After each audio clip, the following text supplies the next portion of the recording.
All right. Good morning, everyone. Welcome to the August 26, 2025 regular Board of Supervisors meeting.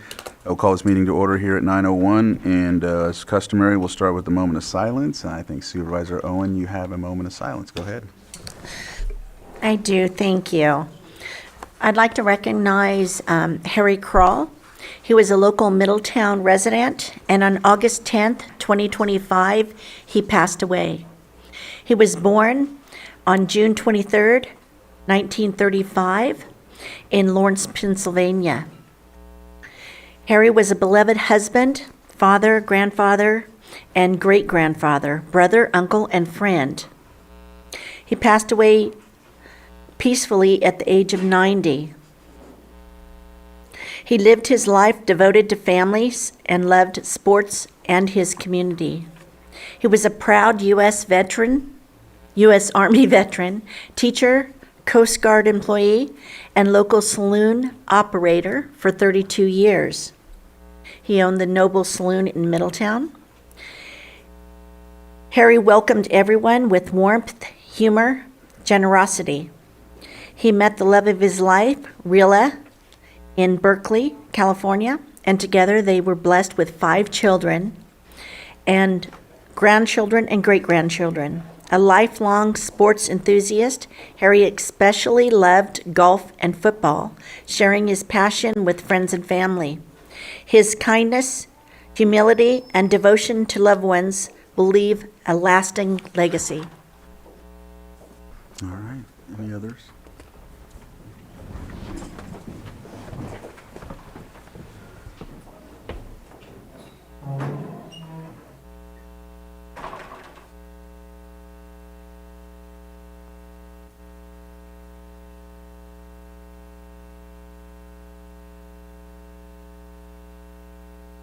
Trevor, would you lead us in the pledge, please? Allegiance to the flag of the United States of America and to the republic for which it stands, one nation, under God, indivisible, with liberty and justice for all. Thank you, Trevor. Are there any items to be considered that are not appearing on the posted agenda? There are no other items. Okay. Next is our approval of the consent agenda. As customary, these items are non-controversial. However, they can be pulled by anybody from the board or from the public. So if there anyone from the board would like to pull anything? Supervisor Sabatier? Mr. Chair, I'd like to pull item 5.2. 5.2. Any others from the board? I'll open it up to the public in case there's anybody that would like to pull anything from the public. Any on Zoom? All right, so we'll go ahead and bring it back to the board for action. Mr. Chair, go. Mr. Chair, I'll make a motion to approve the consent agenda with the exception of item 5.2. Second. I have a motion and a second. All in favor? Aye. Any opposed? That motion carries 5-0. All right, let's see. We are at our timed items, our public input. If there's anybody in the public that'd like to come up and talk about anything that's not on the posted agenda, please come up. We'll give you 3 minutes. Just know that because of the Brown Act, we're not allowed to comment or give any input back or feedback with your subject. So I'll go ahead and open it up for anyone in the public. Okay. Sorry, hi. I'm here for public comment. All right. Almost didn't make it, but I just made it on time, thank God. Okay. Catch my breath. So, can I give you guys each one of these? Oh, do I have it on? Yeah. Sorry, I wanted to make sure I made it on time.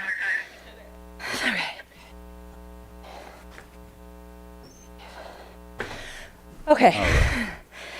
Leave web browser. Yeah.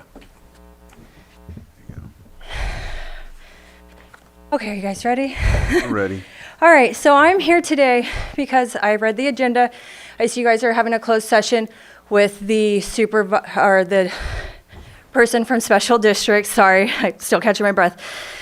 But these are the graphs that I put together. The sources that are actually with these graphs is from special districts variance reports. And then also the other for the graphs comes from the state of California. So if you look at it in the last 30 years, we've had significant water loss. It runs around 30% all the way up to 60%. I understand that you guys are evaluating how, sorry, I'm trying to catch my breath, but how her evaluation is on how she's been doing her job in the last year. So I'm here to speak for Spring Valley all the way around. We could say her performance has been less than par. If we are looking into this, and we need to look into maybe a leader that would be looking into the grant funding instead of trying to put the cost onto the consumers. So if you go through these graphs, here's this page, is number 2, shows you all the government funds that she could apply for to fix the failing system to where we can start saving money from our water system instead of using our property taxes to fund the broken water system, and then we can start fixing our deteriorating roads. Spring Valley Community Briefing, that's the water loss, as you can see. Those are from the variance reports of hers. I just put it into a quick graph for you guys. The second page of that will show you the percentage of each one of those. And so on the average, we are losing around 35.8% of our water every single year in the last 30 years. So that's pretty significant. The next report is a variance report. I just did 20 years for you guys. And you can see this is where the state California comes in, states that we are in a failing system. These are the numbers. Here's this graph here. The national target to be would be right here. We're well above that. If we go to the next one here, this is the state. Just an upper level of where they would consider it okay would be this red line. As you see, we're well above that red line. Here's one just from December 23rd, 23 to February. This is good standings, and this is us. So we're well above that. Another thing that we have problems with is that we're constantly being stated that we are stealing stuff from out there. Instead of actually looking into the problem, as you can see through these variance reports and everything that I've put together for you guys as a board to look at and consider, that this isn't something that 30 years of water being stolen doesn't make sense. This is 30 years of non-maintenance and neglect on our system. And I'm really requesting that you guys take this into account. I have been here multiple times over a year, ever since the 218. So anyway, thank you for your time. I really hope you do take this into consideration. Thank you, Sterling. No problem. Any other public comment? Yes. All right, come on up. State your name for the record. My name's Kevin Engel. Good morning to the board and to County Council. I'm just here to let you know that I'm here and that I sent out a packet on Sunday to you guys. Bruno, I'm sorry I don't think you got yours, but I know you're well familiar with the issue of the Herndon Pioneer Cemetery. Something happened. I think I dropped a T in your name or something on the email. Sorry. I will send it to you if you'd like. So anyway, I'm just here, like I said, to let you know that I'm here, and I would like to request an agenda spot in the near future. This issue, actually, it's 20 years ago, September 27th. So maybe we could do it on the anniversary of what this issue was all about. And I just hope the board will live up to the promises of a previous board. And I find it interesting that the last board that dealt with this issue was all men. And a couple of them are a little crotchety. But they all agreed that the Herndon Cemetery should be part of the county system. And I hope that you will continue that promise and fulfill that promise. Thank you very much. Thank you. All right, is there anyone else that would like to come up and speak? Anyone on Zoom? With that, we'll go ahead and close this portion of the agenda, public input, and move on to our 6.2 Pet of the Week from our Animal Care and Control Department. Hi, I'm Officer Real with Lake County Animal Care and Control, and this is Helen. She is a 1-year-old pit bull mix. We're assuming that she is deaf. She is ready to please, obviously, and learn quick things.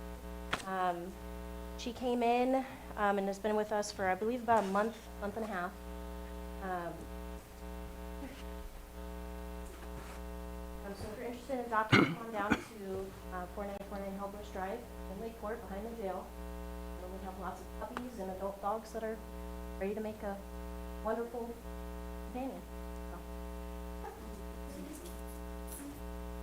What is her name? Ellen. No, the, She knows some hand gestures, but not a lot, no.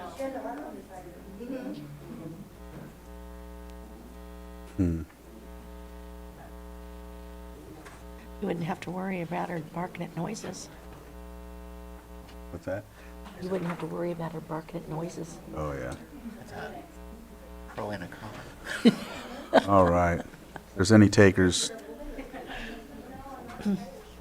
Did she say where to go? Yeah, she said where to Yeah, I go. think Yeah, she said where you can go to adopt. Yes. Yeah. So Helpless we'll Drive. make sure to remember that because looks like she likes somebody. All right, thank you. All right. That brings us to our 6.3. Presentation of proclamation designating the month of September 2025 as National Recovery Month in Lake County. Vice Chair Rasmussen will be reading this proclamation. And anybody that's here for National Recovery Month, come on up. If you're here for it, yeah, please come up and join Vice Chair Rasmussen.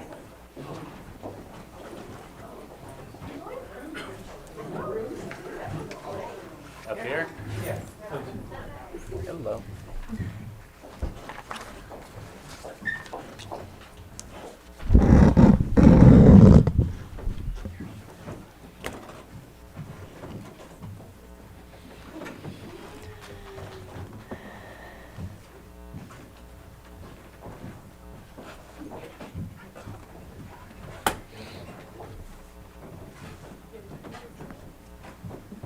Come all the way back.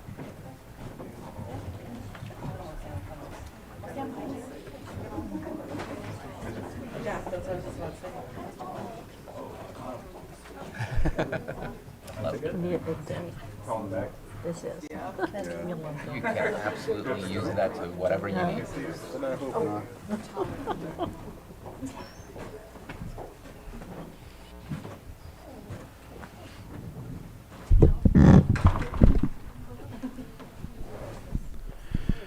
This is a proclamation designating the month of September 2025 as National Recovery Month in Lake County. Whereas Recovery Month recognizes the strong and proud recovery community, the dedication of service providers and community members in Lake County who assist and support individuals from prevention services to recovery. And whereas Lake County Behavioral Health Services provided substance use disorder services to 437 participants, Hilltop Recovery Services provided 321 residential treatment beds and provided outpatient treatment to 23 clients. Redwood Community Services Thule House provided residential treatment services to 43 women and 18 children, and they also provided outpatient services to 1 client. And whereas Lake County Behavioral Health Services provided mental health service to 1,751 individuals, Crisis Mobile Crisis Unit provided service to 822 individuals during the calendar year 2024. And whereas nationally 28.2 million people in the United States experienced a substance use disorder, and 27.9 million people had an alcohol use disorder, while 21.2 million experiences both substance use disorder and mental health disorders. And whereas 7 in 10 adults who have substance use disorder consider themselves recovering or in recovery, and 2 in 3 adults who have mental health disorders consider themselves recovering or in recovery.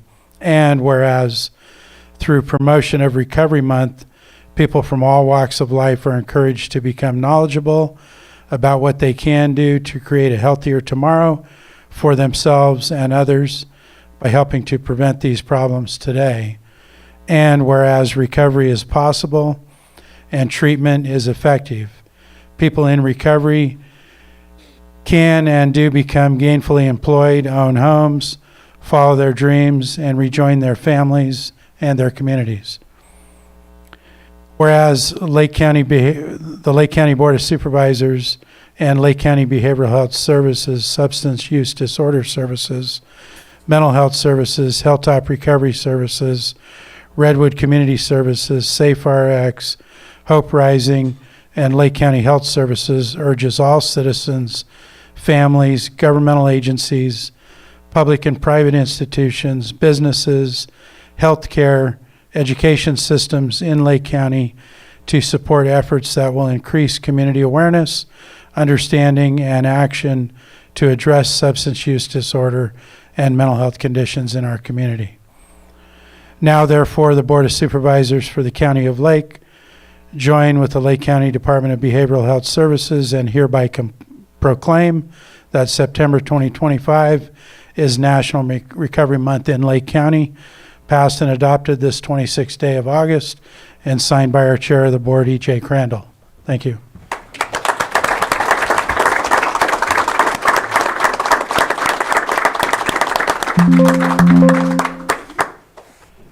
And I just want to reiterate that I think our behavioral health is doing a good job or a great job as a leader in this area, but this is really a collaboration with many agencies, many people, and many partnerships, and I think that's what makes our county very successful. And just Saturday I had the opportunity to stop at the overdose awareness event and was again impressed to see virtually all the partner agencies that I'm aware of that were there together to provide service for the community. So thank you.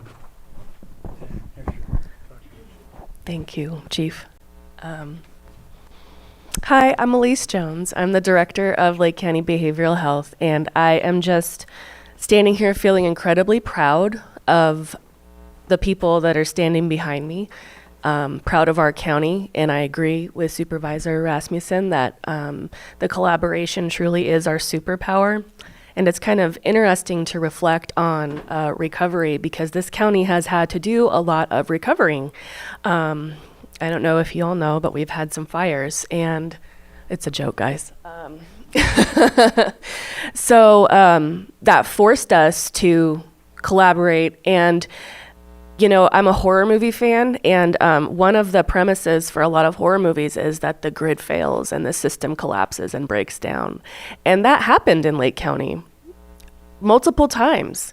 Myself, I was, I think, without power for 6 days, maybe 7 days, and even decided to thug it out without a generator. And no calamity ensued. I mean, I'm not going to diminish the impact of those experiences on vulnerable populations. And my experience living in Lake County was that people were here to support each other, and it was pretty calm and peaceful for the most part.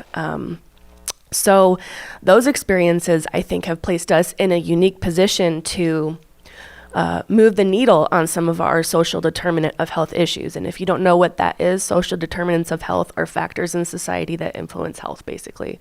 A big one is income, if you're poor or rich, right?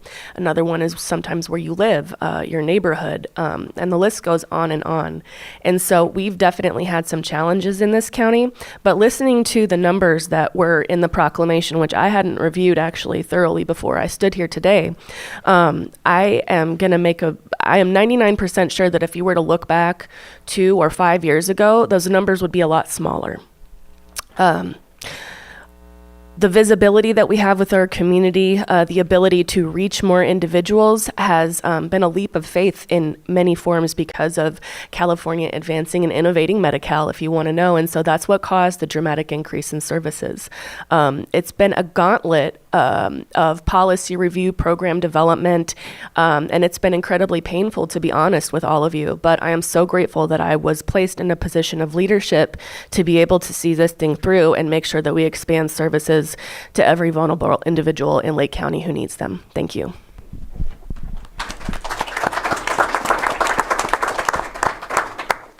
Hi, I'm Lori Carter-Runyon, Executive Director and Co-founder of Hilltop Recovery Services. A minute ago, my husband had mentioned the 20 years ago when we were here with those Board of Supervisors numerous times, we were fighting for treatment and for substance use, and it was a lot different. I just got back from the Department of Healthcare Services SUD conference, and I have to tell you, I've been screaming for a voice for us to be heard for so many years. It used to be battling against behavioral health. Now it's with behavioral health, and I had the pleasure of hearing numerous times Lake County being talked about as far as the differences they're making and what they're doing.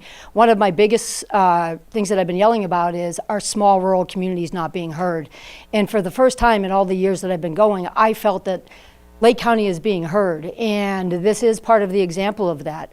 I've got 28 years in recovery, so when they talk about the fact of people being, employed and everything else, it is the truth. It is, people like us do recover. My children have all gone to school here and own homes and work here and not had to live through the disease of addiction. Instead, they're living in the life of recovery. And all of us can do that. I mean, all of us can make that happen with commitment. And this team that they've had at Behavioral Health now, I talked to Elise quite a few times, and she said to me one day, I don't know why I'm here, but I'm going to do the best I can while I am. And it was so down to earth and real, and it's made the difference in the relationships. I mean, in working together. I mean, I've been able to work with more of the team and the community again, now that COVID hasn't happened, and which really did make some differences. And I'm just grateful. I mean, there has been some great changes, lots of, difficulties and processes. And again, as she mentioned, the fires. When we had to evacuate again last year, which we've also evacuated again this year, we're really good at that, by the way. We had 3 or 4 people at the local JC doing some of their, for their high school diplomas. I had to call behavioral health, and they got the people to me so we could all evacuate together. That is something I would have never been able to do before, and that is part of the things that, in a small community, working together is very different. To know that I could call the behavioral health team. And this last time, we just evacuated again a couple weeks ago, I wasn't available. I was actually outside doing yard work, and scary thing is April managed to get a hold of me through my daughter, through my Ring camera, of all things, talking to my grandson in the house, so that's how they got to me. But she made the decision to tell my staff to go ahead and evacuate at the time until they got in touch with me and said she hoped she wasn't overstepping her bounds, but I said, no, thank you. I was grateful. And that's what the difference with this great team has, and our recovery, and hope. I have a new hope. The people that are leading it aren't afraid to share that they too, have been a part of this process. So thank you to the Board of Supervisors for supporting us in this journey. Thank you for, all of you for finding your path into recovery. It's a much better path. And some of you know, I've known for years, Carrie, been here from the beginning. So I appreciate it, and I'm grateful today.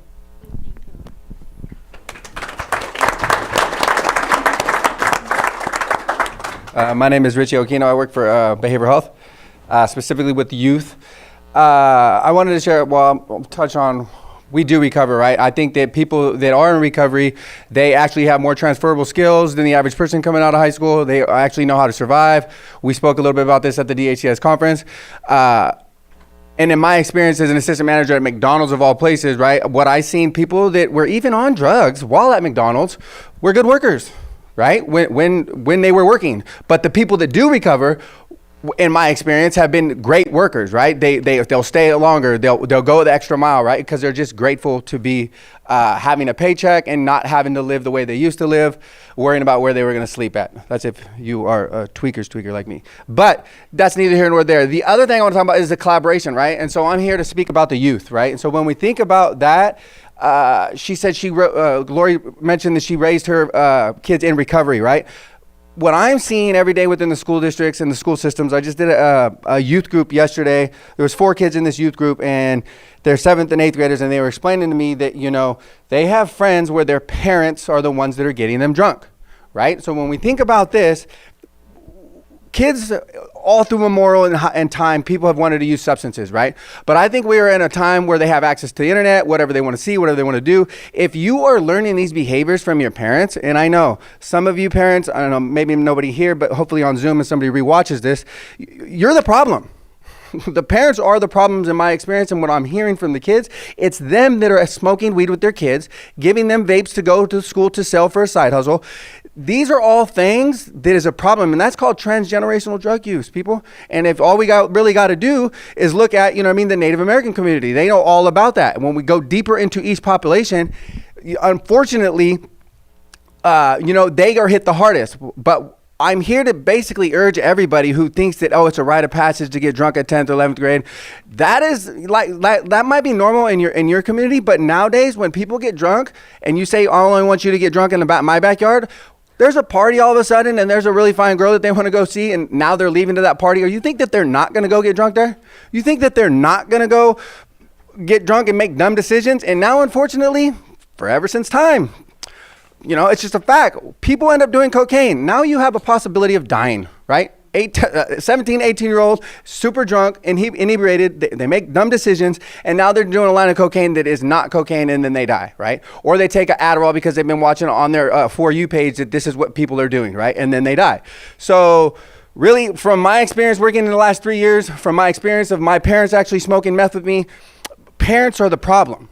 Right? And so you might think that you're not the problem because you're white, upper middle class, or you're got everything going on with yourself, and this is just the normal behavior. That is not normal. So you're putting your kids at risk, and I said this last time I had the mic up here, that is a form of child abuse. Okay? We all talk about how we're all about the kids, even politicians from the state to the government, right? We all talk about for the kids until it's time to pass a policy.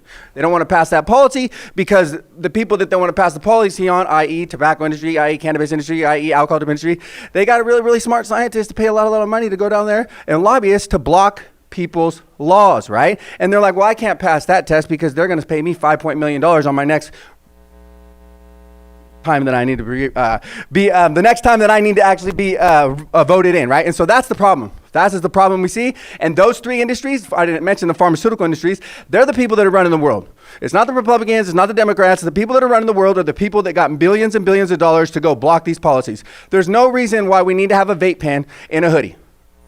Okay, there's no reason that I should have a car alarm that beeps like I actually have a damn car and I'm a 19-year-old and there's a weed pipe in there. There's a weed vape in there. There's no reason for that. So those are the things, right? And I'm pro weed. You're an adult. You want to smoke weed? That's you. But when when you're saying this, it's not good, right? Because our kids are listening. Thank you.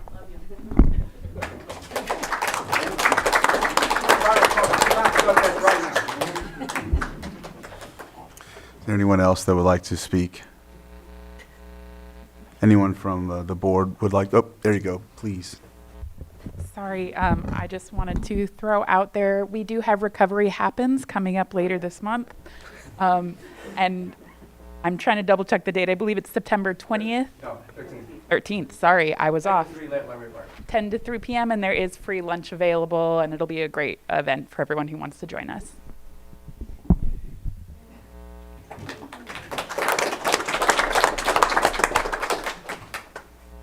Anyone else from? All right, I'm going to go ahead and mention something because you brought up something about Native Americans, and I appreciate that. And I'd like to basically give a synopsis on trauma in a global aspect. But when you look at it at the Native American aspect, the alcoholism, mainly was the derivative of the transgenerational alcoholism. And I have to say that those were developed by the United States because they put the natives on reservations and gave them alcohol as a medicine. Then within some years later, they took the alcohol and told them that they couldn't have it, which, of course, prohibition times, you go through that.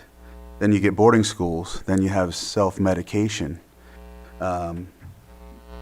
So you have to look at that, but regardless, when you go into different cultures, different countries, different areas, and then even in the United States, humans deal with trauma the same. So, I'm glad that, I am Native American. I like to mention that, and I like talking about it, but I like to relate everything to the human nature of things because I have friends and family friends that are non-native that deal with it the same.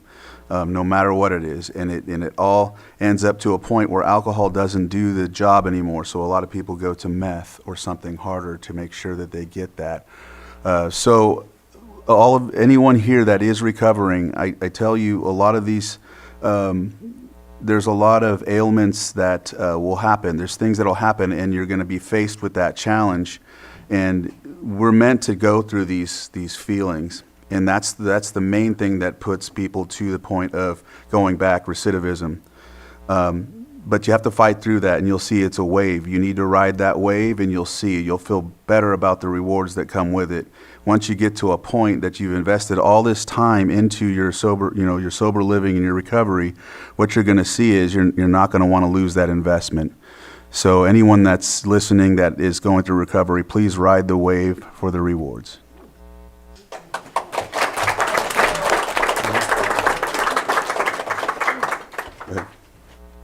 Richie, I love you. When you grab the microphone, it's like a mystery roller coaster ride at times.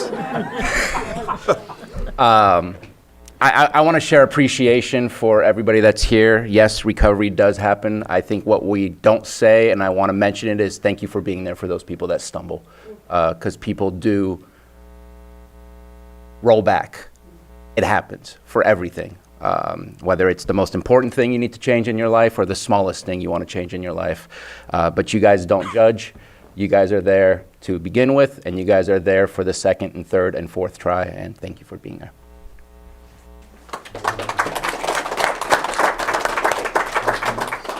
And you said no one on Zoom. Or is there anyone in the chambers that would like to come up and talk about this proclamation?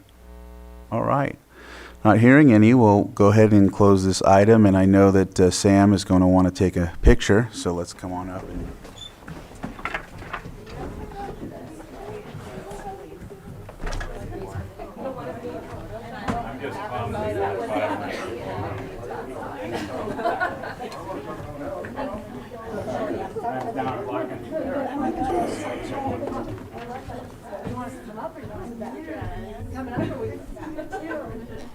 Tell us where to go.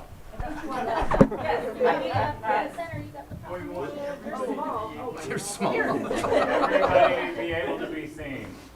So that means you guys need to go up. You gotta go in front. There you go. You're not wrong. Thank you. Right here. We're gonna figure it out.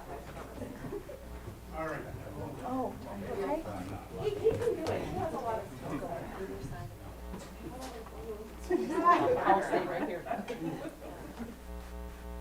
Oh, wow. Look at him go. There you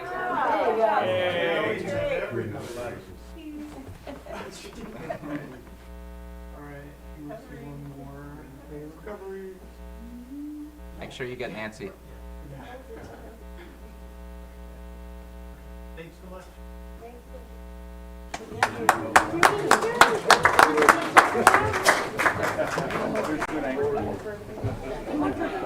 No, I'm actually Yours.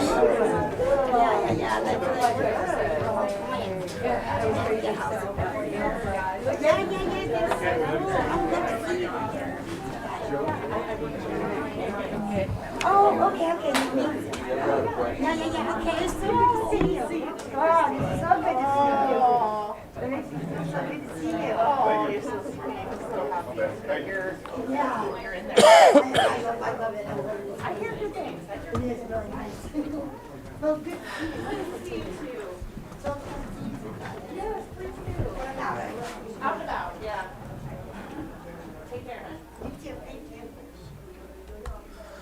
All right. We have, so next we have our 907, consideration of lighting the Lake County Superior Courthouse in purple in recognition and honor of International Overdose Awareness Day. Behavioral Health Services. There we go. Director Elise Jones. Yes, and I do. We didn't talk about overdoses specifically in Recovery Proclamation, but it is something we're hoping to avoid, right? Is so staying alive. And I think we did, we lit the courthouse up in purple last year. I don't know about previous years, so it's a cool tradition that we're starting. Megan will nod at me to verify this is correct, but National Opioid Overdose Awareness Day is August 31st. Yes. And that is the request. Thank you. Supervisor Sabatier? Yeah, two things. One, I feel like I failed. I got an email from Health Services to ask me to put the same thing on the agenda, so I'm so glad to see it, and I think it was supposed to be on the 19th, so I think I failed somewhere, but you helped out, and it's here. I would prefer we not put it on the 31st and just put it for the whole entire week until the 31st, rather than just one day. I just think, why not put it up as soon as we can and take it down? I think the 31st is Sunday, so it would be taken down on Monday, September 1st. I just felt like it was asking for a specific day to be up. I'd say sooner the better. That way we can have the purple lights out and make a deeper impact. Supervisor Owen? Yeah, I think that'd be great, especially with this being Fair Week. So we'll have a lot of people coming in, and I think that would be phenomenal. Yeah, it's Fair Week. Vice Chair? I'm okay with it, but it'd probably be September 2nd since the 1st is a holiday. Correct. Hey, one more day doesn't hurt. All right. Anyone from the public? No one in the chambers? Okay, I'll bring it back to the board, and I think this is for action. Move to approve the purple lights on the courthouse. It's a resolution. Oh, I offer the resolution. resolution is Sorry, I now. didn't have my agenda. As amended? Oh, As amended. Lloyd? Mr. Chair, if I may, I don't believe there's a resolution. Oh, I looked in at the the, wrong one. in the- Sorry. for this item. So, your board, for purposes of the motion, may consider moving to approve lighting of the Lake County Superior Courthouse in purple in recognition and honor of International Overdose Awareness Day for the dates of August 31, 2025 through September 2, 2025. I think we're going to start it August early. 26th, if possible, August to be 26th. done today, all the way through September 2nd. Okay. So Those dates. Second. that motion with the changes to the dates. Second. So I have a motion and a second. All in favor? Aye. Any opposed? That motion carries 5-0. Thank you very much. Susan? We respectfully request a 10-minute break due to technology issues at this time. 10-minute break it is. We'll be back at 9:50. Yeah? All right.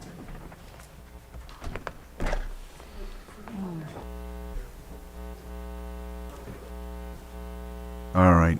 Welcome back from the break. We're going to go ahead and move on to our 6.5, public hearing, consideration of resolution approving resolution number 2025-5, submitted by North Shore Fire Protection District in making findings and requesting the County of Lake to implement fire mitigation fees with the automatic inflation pursuant to the Lake County Fire Mitigation Fee Ordinance, fiscal year 2025-2026, continued from August 5th and August 19th, 2025. CAO Parker. Thank you, Chair. On behalf of the North Shore Fire Protection District, we respectfully request that this be continued to September 9th at 9:15. All right, any comments from the board? Anyone from the public? No hands in Zoom. I'll bring it back to the board for that action. Lloyd, we just make that motion? Or? Okay. Yes. So moved. Second. So moved. And just for the clarification, we motion to approve the continuation of this item, public hearing, to September 9, 9:15 a.m.? Yes. Same motion, same second? Yes. All right. I have a motion and a second. All in favor? Aye. Any opposed? That motion carries 5-0. All right. Move on to our 6.6, public hearing, consideration of appeal PL 25-22, AB 24-06 of the Planning Commission's approval of the major use permit UP 23-05 and initial study IS 23-10 for the Ag Forest Wood Processing Bioenergy Project located at 755 East State Highway 20, Upper Lake APN 004-010-04. Appellant Larry Kahn continued from May 20th and June 17th, 2025. Community Development Director Maria Turner.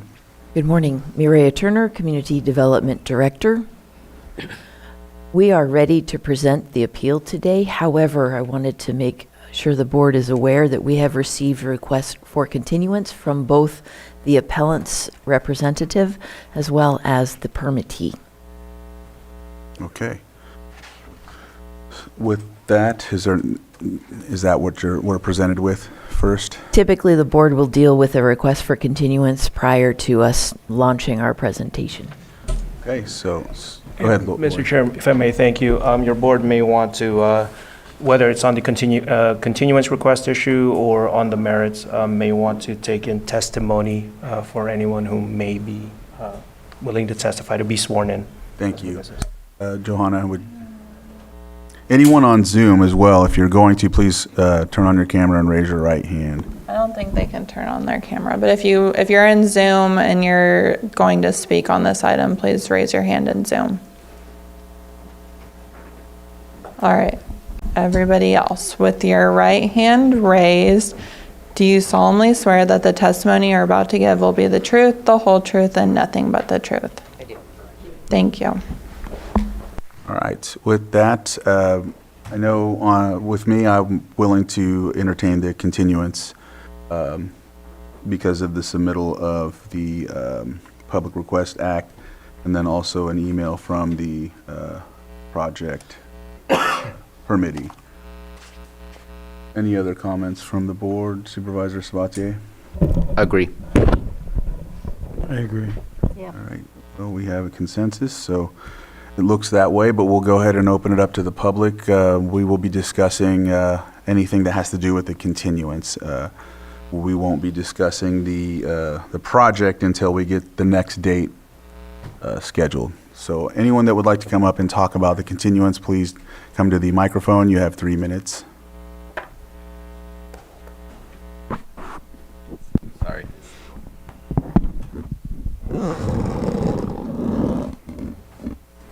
We had a mic drop moment.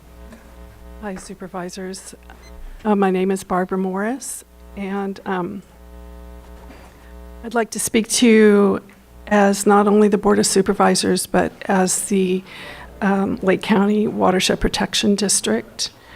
As the stewards of the Middle Creek Restoration Project, I ask that you please postpone your vote on the Forest Wood Bioenergy Project to be placed on land that should be protected from further development by a conservation easement. You have been entrusted with the responsibility of making sure that this project is done correctly. Many people have had to give up their properties and their homes for the greater good of hopefully restoring the health of the lake. A very important part of this responsibility, as laid out in the grant conditions, is that a conservation easement be placed on each property after purchase. At some point in this long, over 20-year process, this very important step has been overlooked. There is now a chance to remedy this. Place conservation easements on all the properties that have been purchased and bring the county back into compliance with the grant funding agreement. Forest Wood Bioenergy Project is an industrial, manufacturing, and commercial project that would not be allowed under a conservation easement. Please, rather than taking the county further out of compliance, I request that you postpone this vote and take the time to take a look at this issue and remedy it. Thank you. Thank you. Anyone else from the public, please come to the microphone.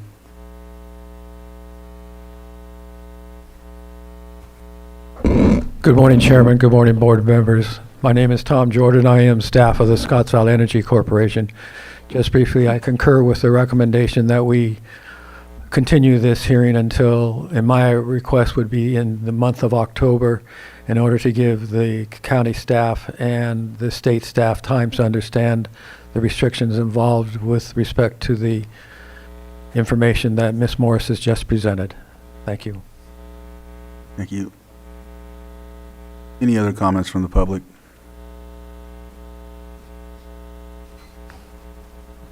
Good morning, Board Chair Crandall.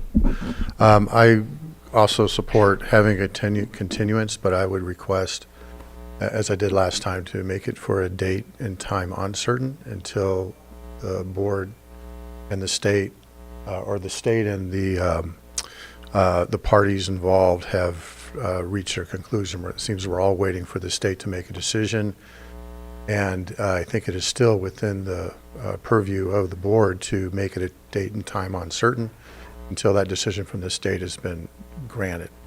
That way we don't have to keep coming back only to find out the state still hasn't made a decision and we have to continue it again. So I think we're on our third now, so it might be time to rethink the process. And I think the process does allow for, even on a CEQA appeal, for a date and time uncertain. It would have to be renoticed, but considering the amount of time that's already gone by, it's probably a more practical way to do it. Thank you. Thank you. Anyone else in the chambers? All right, on Zoom? All right. Good morning, Chair Crandall, members of the board. I'm Marcia Birch, and I represent the appellant in this matter. And I just wanted to thank you for considering our request for the continuance.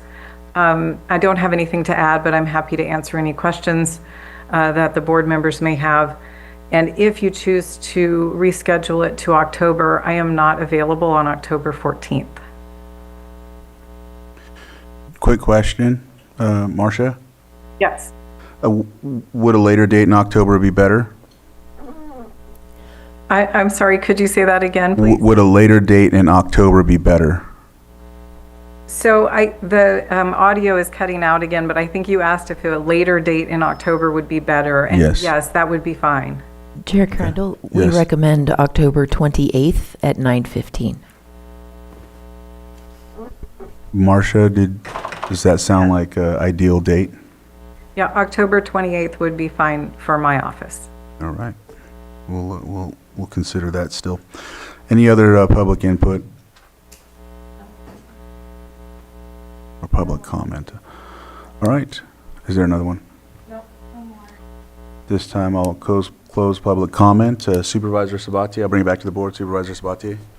Yeah, I appreciate the idea and the concept of no specific date, but I think it's better to continue with a specific date. But maybe there can be consensus from the board that in the memo or in the headline, we say it will be continued if we don't have the DWR response, because I think everyone's waiting for the final DWR response. Because I don't want to keep moving forward and say yes to a project that will have an impact on the Middle Creek restoration, and until we have a full response at that point in time.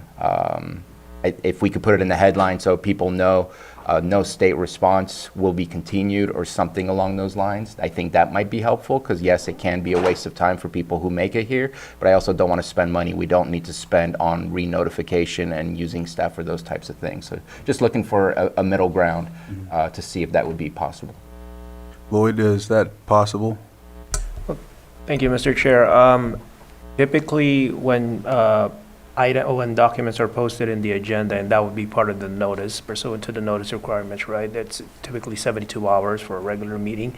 So one option, in line with what Supervisor Sabatier mentioned, is when the documents are posted for the board's agenda. Tentatively speaking, I think the date of October 28th was mentioned, that if by that time, there's some updates on the DWR issue, that can then be mentioned in the board memo primarily, as part of the update on the caption or on the heading itself, so that it would give some form of notice to the public that, depending on the status of that, it may be heard on October 28th or not. Okay. That might be one option for your board's consideration, and that can be done by direction to staff, along with setting a continuance for a date and time certain. Maria? Should it be the board's consensus? We're happy to add to the title on the agenda if we intend to request a further continuance. All right, I think that sounds like the consensus of the board. With that, we would still need to set the date. Lloyd, correct? Okay. Yes. As it's in my district, if someone can make the motion. Mr. Chair, I'll move to continue this item to October 28th, and I believe it was stated 9:15, at 9:15 on October 28th. Second. So I have a motion and a second. All in favor? Aye. Aye. Any opposed? That motion carries, and we will see this item on October 28th at 9:15 a.m. Well, that is if there is an answer, and we'll figure out from Department of Water Resources. So, all right. Close this item, 6.6, and our next timed item is not till 1 p.m., so I'm thinking consent. Do you mind taking up 7.3 first, since the Director of Social Services is in the room? Okay. Consideration of update regarding public guardian conservatee, Bravo, Bravo. I just used the military phonetic. Yeah, I like that. Yeah. Social Services Director Rachel Dillman Parsons is coming up and will be presenting this item. Hello, board. Is this on? Yes. Yes. Thank you for hearing my update today regarding Public Guardian Conservatee BB. As you're aware, BB is conserved. He is covered by Medi-Cal. Due to his circumstances, it has been difficult to find him a Medi-Cal covered placement and care. Public Guardian is not a state-funded or federally funded program, thus his private pay placement costs have been covered by County General Fund since November 1st. In May, we were able to find him a less expensive private pay facility here in Lake County with a base rate of $3,600 per month. His veterans and Social Security benefits are approximately $3,600. It will cover his placement going forward. Both of these income sources has just started for BB. So the good news is we're not asking for any more general funds to support BB's placement. We're going to have to move him to a Medi-Cal covered facility before we can use his income to repay general fund. We are continuing to seek a Medi-Cal covered placement for him. And then once we find a Medi-Cal covered placement, our proposal is to work with county admin and auditor to repay general fund, making this the last update to your board unless you direct me to bring further updates to you. And thank you for providing this bridge funding to ensure BB received adequate care and making sure he wasn't on the street posing a risk to himself or others. That's it. All right, any comments from the board? I'm going to open it up for public comment. I'll bring it back to the board for action. I definitely prefer this being the last update, right? I definitely prefer this being the last update. I appreciate that there's no more general fund request, and thank you for being diligent and moving that along, and looking forward to seeing how and when that can get repaid. And so my mistake, it's an update, so we don't need action on this. All right. Well, thank you. We'll close this item and appreciate the update. Thank you. Thank you. 5.2, please. We'll bring the next item from the consent agenda that was pulled. Adopt resolution amending resolution 25-20 or 76, establishing position allocations for fiscal year 2025-2026 to conform to the recommended budget and approve salary grade adjustments based on findings from the 2024 compensation study. Supervisor Sabatier, you pulled this, if you'd like to. Yes, I pulled this. There's a small facet of changes that are being made. The relationship changes, which adjusts the grades. And I just, again, I'm picky about this, that this is something that we should go in closed session and make sure that they're in approval of before we publicly make these types of approvals where we make changes to a contract we literally just signed less than a month ago. So my personal opinion is I'm going to abstain because I think our process should be we go to closed session, say this is what we're offering, they approve or not approve of what we're offering, and then we come back and finish this off. Whether it was a typo, it's in the contract, we're changing the contract, I think we should have a conversation prior to us just making an approval.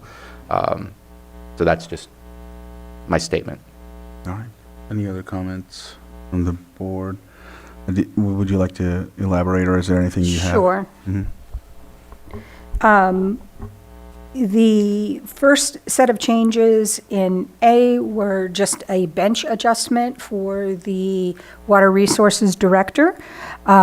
He came in after we gave him his bench. He found a couple of matches that were actually a better match. We made adjustments, and so we're adjusting his.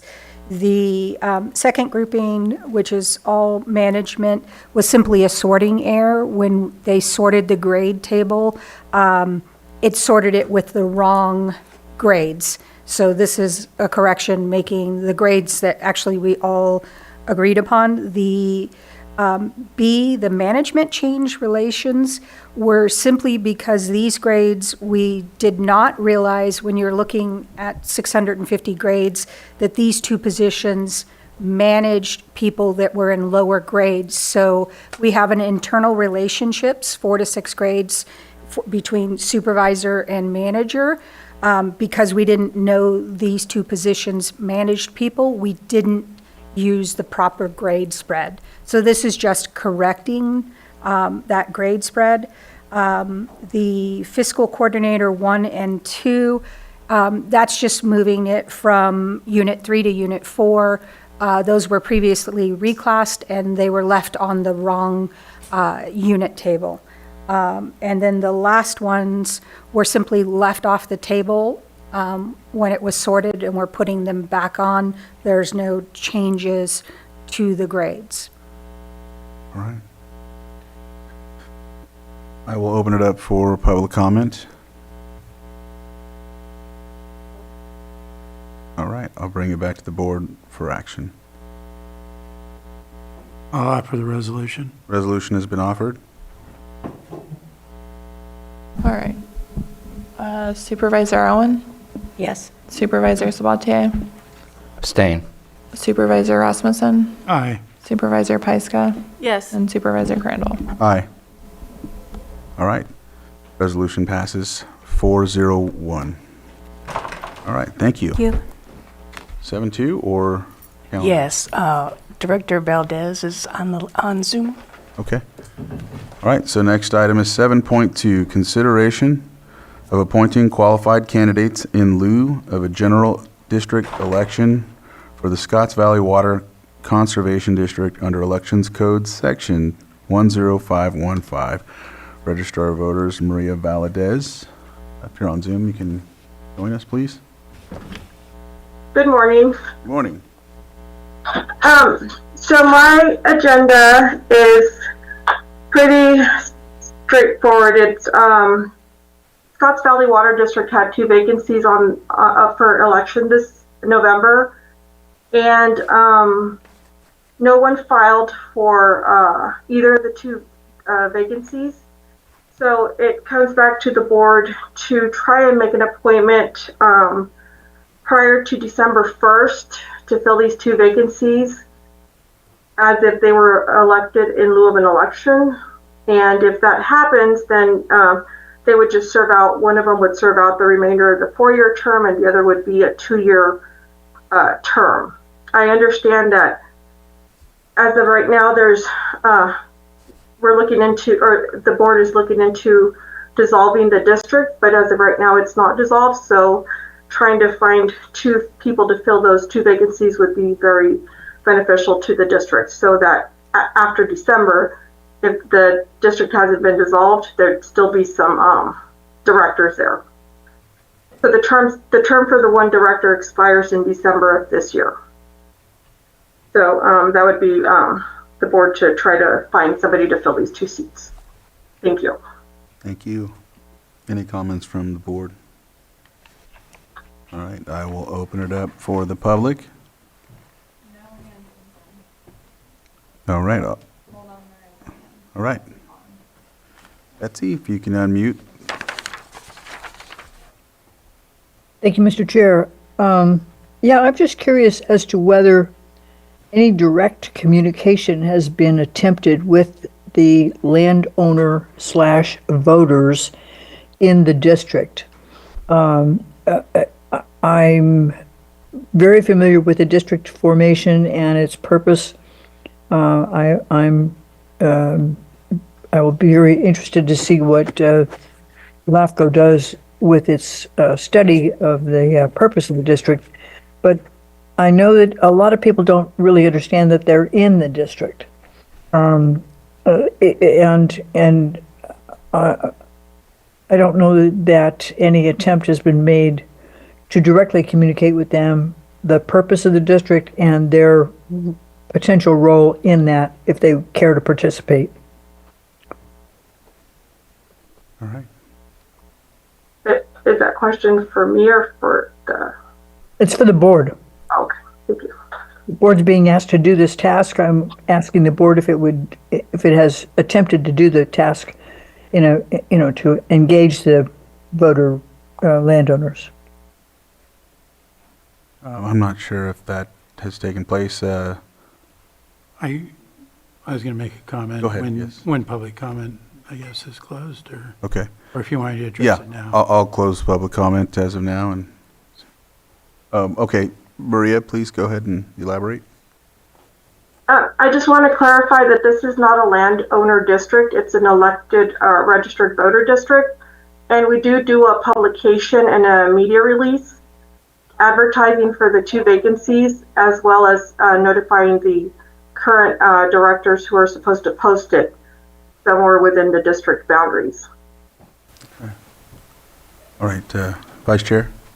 Yeah, during the work that I had been doing regarding this district, I have talked to various individuals that are in that footprint of the Water Conservation District, as well as several times addressed it and provided an overview of what was going on with it at the Scotts Valley Community Advisory Council out there that's in that same area. It's a larger area, but it does encompass the area where the footprint of the Water Conservation District is. So I think the word's been out there. I've discussed it. I've talked to people individually and several times through that town hall meeting. And certainly, with the process that we're going through, the public notice part, everyone in there is going to be getting a letter or a notice. All right. Supervisor Sabatier? Yeah, just a quick question. With all of the recommended actions that are in here, obviously it's not actions for today, except for maybe just A by itself. But just a quick question. Directing staff, are we just defaulting to the CAO's office? Who are we directing to find qualified candidates? I'm just curious about that. Well, I would think that it would be having the CAO staff do an outreach or a notice similar to what we do for any other Advisory board or something. advisory board, or for example, when we had to consider appointment of fire district members on that special district, I think we just put out a notice similar to those advisory boards saying that we're seeking applicants. If anyone's interested, they can apply. So that's the way I would envision it. So I have a maybe confusing request. I believe last time we talked about this, when we talked about the LAFCO process, there was still $25,000 in the bank. Is that $25,000 available to pay for the soliciting of qualified candidates rather than the county paying for that, and maybe even county staff time being paid for? Just a question. I wouldn't Or be not able to the answer district. that question right now. I think it's a legal question regarding how that money can be spent. I know right now what it can legally be spent on and has been spent on is costs associated with elections, which there's going to be a bill right now, a small bill to that account from the registrar's office's work that they've done up to this point regarding that election that was supposed to happen. I think it's questionable whether or not that money could be used for other things. Maybe it can, but I couldn't answer that. I think that's a legal question that I don't know that we can answer today. I think there's got to be more research on it. I know that there's language within the laws regarding if a district does get dissolved, that the money is supposed to be spent on a project beneficial to the area where that district existed. So I think, that's something we have been looking into as far as how the money can be spent. And I know that ultimately, if the district does get resolved, this board is going to be the successor agency to wrap up. And at that time, I think it's going to be in this board's decision authority on how that money is distributed.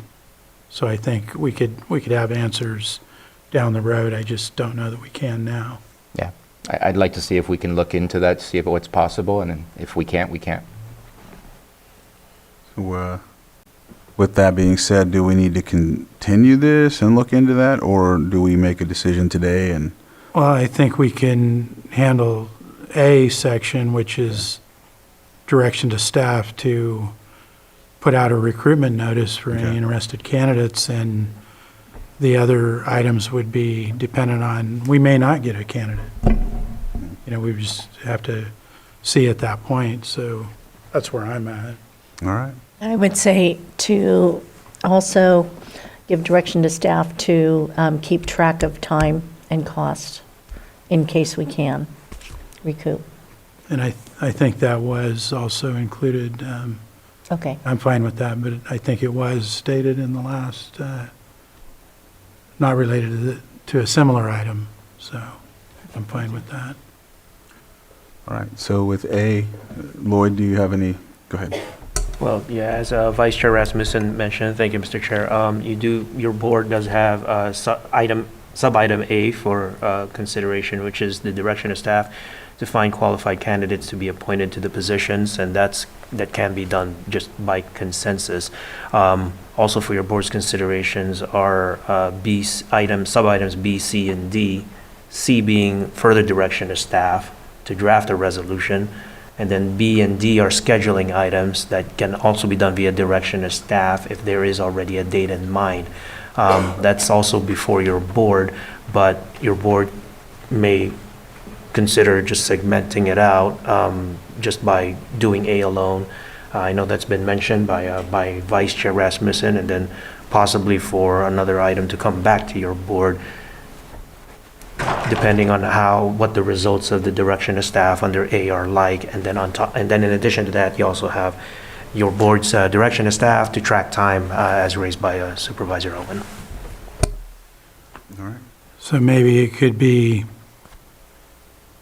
should qualified candidates be found, the direction could include to schedule a date at that point to, ahead of time. If we find candidates, we could schedule a date to interview or to consider those candidates for appointment with any required resolution. And as far as the scheduling of the date, your board may utilize that via direction to come back to your board for some proposals as to the date, or your board may delegate that as part of the direction of staff to set a date. And that's under item B and D, where it asks for scheduling of dates.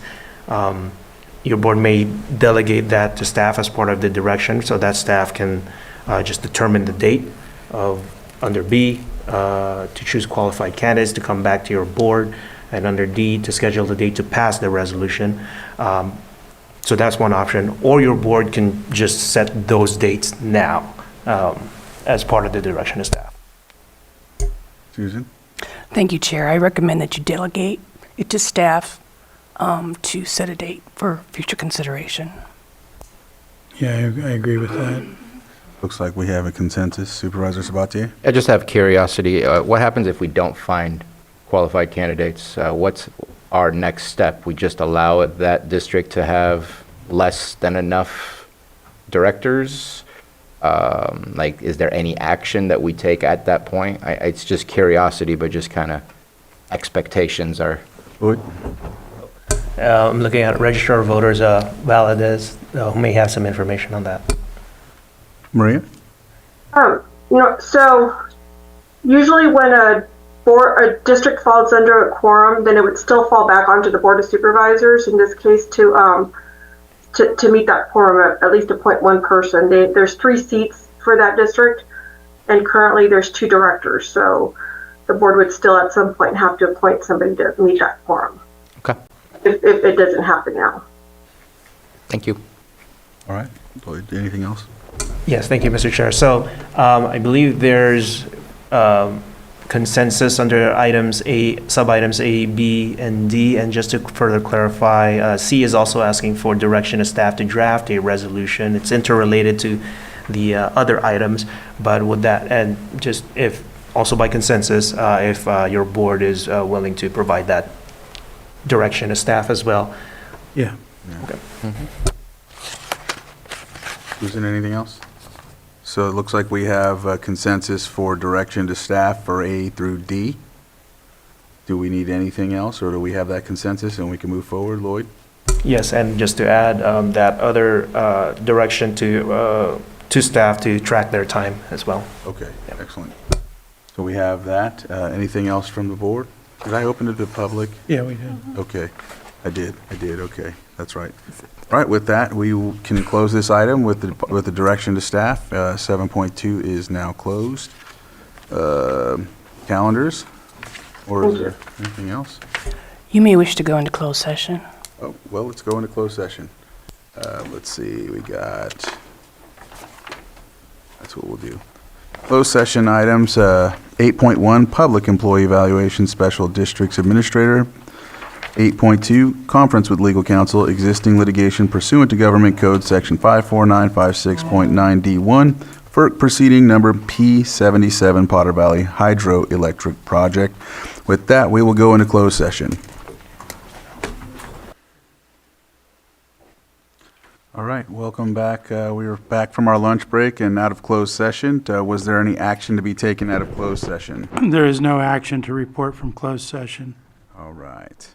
Next is our 6.7 item, consideration of Planning Commission recommendations of proposed development agreement DA 24-01, zoning ordinance amendment AM 24-01, general plan map amendment GP AP 24-01, Winnock Valley site, general plan text amendment GP AP 24-02, rezone RZ 24-01, Santa Clara Middletown Housing Site, General Plan of Development GPD 24-01, rezone RZ 24-02, and consideration of a water supply assessment for the Winnock Valley Mixed Use Planned Development Project at the following locations: 22671, 22901, 23534, 23573, 24221, 24566, 24783, 25111 Grange Road, 22500, 23597, 24563, 26753 Jerusalem Grade Road, 22900, Chair Crandall? 235. Yes. Should you prefer, you could also say at the locations listed on the agenda. At the locations listed on the agenda. Thank you. My pleasure. That helps. I didn't know if I had to read all of it. We do want to get done today. You know, they said it was going to be quite long. I didn't know if that was going to help contribute to that. So applicant, Lotus Land Investment Holdings Incorporated, and this will be presented by Community Development Department. And we have Maria Turner here to start out. Thank you. Thank you for saving me. My from that. pleasure. Mireya Turner, Community Development Director. We are excited today to... Oh, 1 second. Lloyd? Yes, thank you, Mr. Chair. Sorry, Director Turner. Since there is, under item 3 of the recommendations, a reference made to an automatic appeal to your board, just in an abundance of caution as well, your board may want to take in any and all testimony and do a swearing in for anyone who may want to testify related to that sub-item. So we should start with that now then. Just in case, yes. Go ahead, Johanna. If you are here and you are going to speak at all, please stand now. If you're on Zoom and you're planning on speaking, please raise your hand in Zoom. Let's give them a second on Zoom. There they go. All right. With your right hand raised. Do you solemnly swear that the testimony you are about to give will be the truth, the whole truth, and nothing but the truth? Thank you.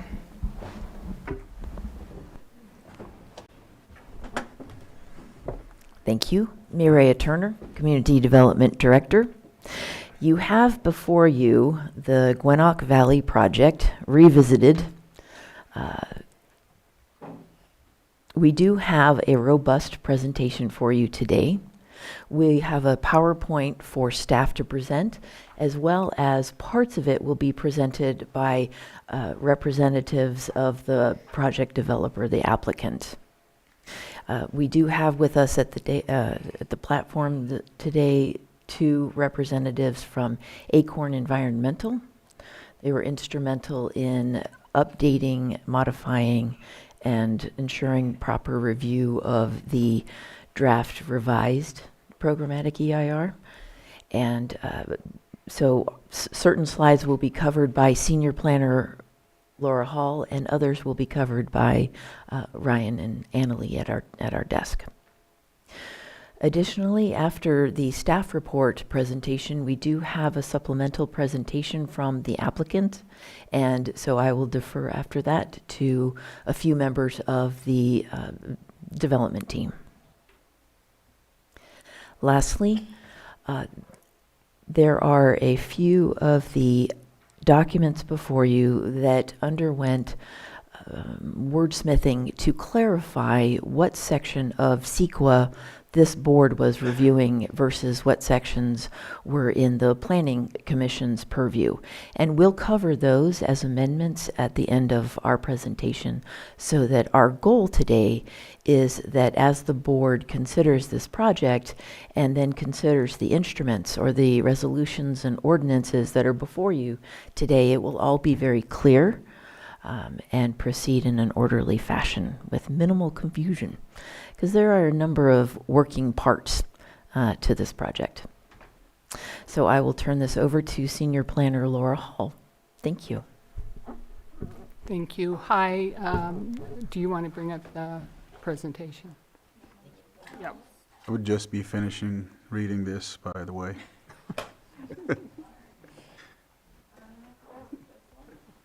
Yep, that's it.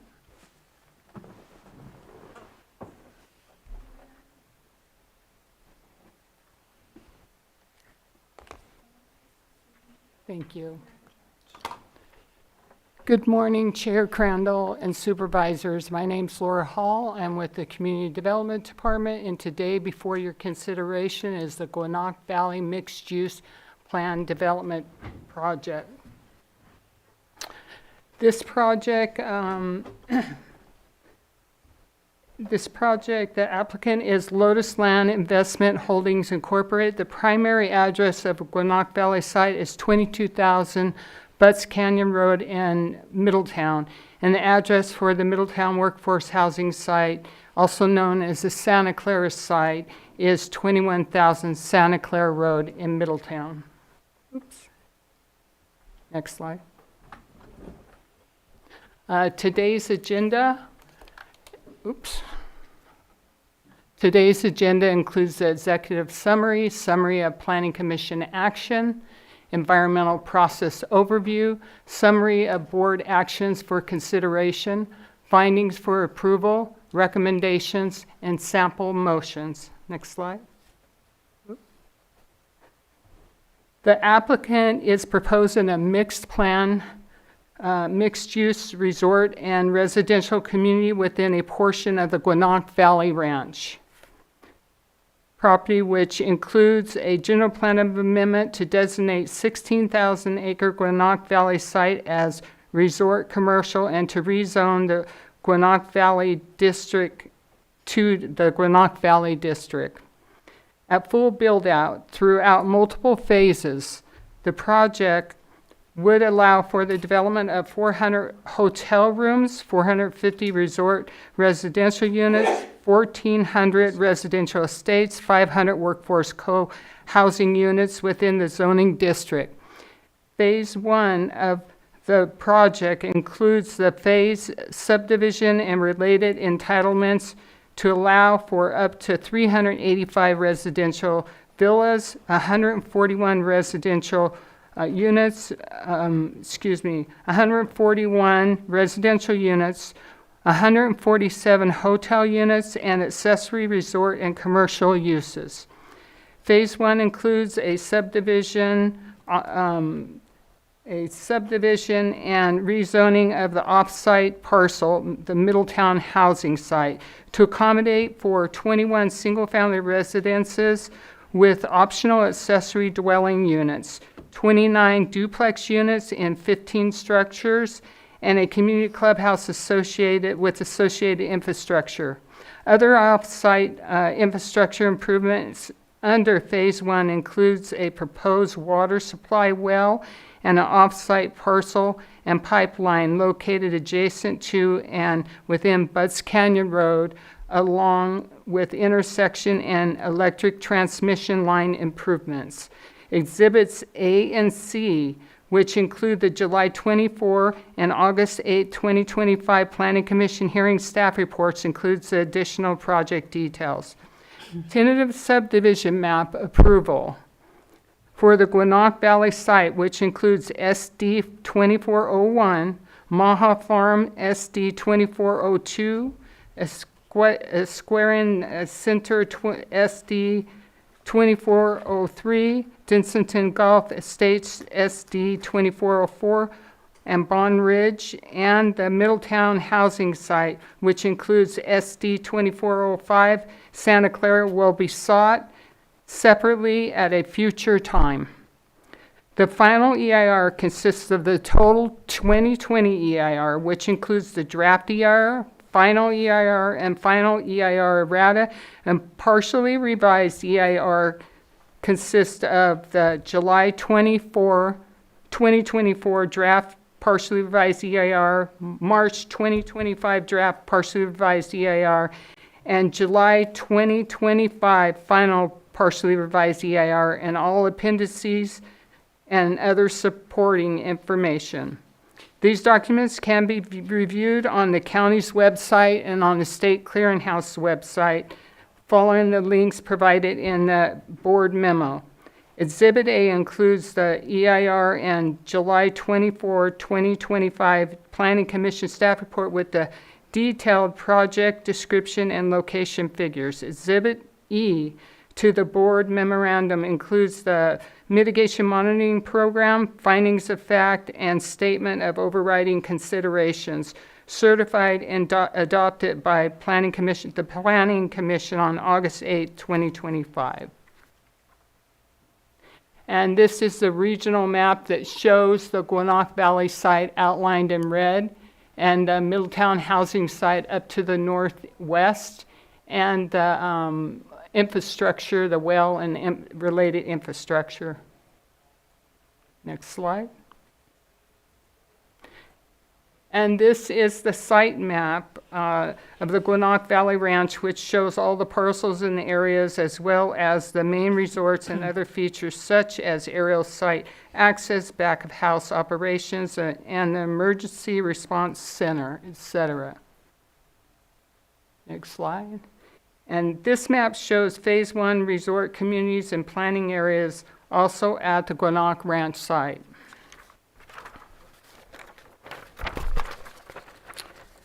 This is a rendering of the Middletown workforce housing site.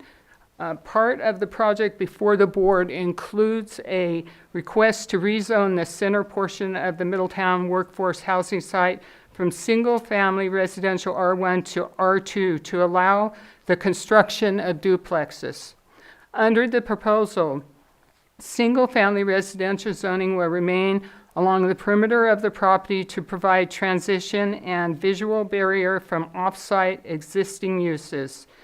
The subdivision of this property and subsequent development of 36 residential units, a mix of single-family and duplex units, were fully analyzed in the 2020 EIR. The 2020 EIR analysis for the Middletown housing site was upheld by the trial and appellate courts, meaning it is protected by the principle of the law and new challenges cannot be brought. So, next slide, please. And these are, you wanted. Yeah. There was discussion at the Planning Commission meetings regarding the proposed two-family residential rezone not fitting with the surrounding area. So these photos are to show the Board of Supervisors the subdivision with multiple family residential or duplex development that is actually at the crossroads of Santa Clara Road and what is that road? Barnes? Anyway, it's right at the corner at the entryway to Santa Clara Road. There are 10 units in that housing development. As you go closer to 2100 Santa Clara Road or the Santa Clara Workforce Housing Site, you'll see a vacant parcel currently for sale with R2 or two-family residential zoning. And then that picture on the bottom right shows the large 12-acre, approximately 12-acre proposed off-site workforce housing, which is also asking, as Laura has mentioned, for a portion of that parcel to be rezoned to R2 or two-family. Thank you. Thank you. And this slide includes existing and proposed general plan land use designations. If approved, the existing agricultural, resource conservation, rural lands, and rural residential designations would be changed to resort commercial throughout the parcel. Next slide. This slide shows the existing and proposed zoning designations for both the Gwinnett Valley site and the Middletown Workforce Housing Site. As shown, all of the existing combining districts at the Gwinnett Valley site would remain the same, but the underlying base zoning would be updated to a new Gwinnett Valley district. 2 new combining districts are proposed specific to the Gwinnett Valley district, and they are open space preservation and agricultural preserve. As discussed in the memo, the rezone of the Middletown Workforce Housing Site failed vote 2-1. Commissioner Field was absent, which caused the automatic denial of this aspect of the project and its automatic appeal to the board.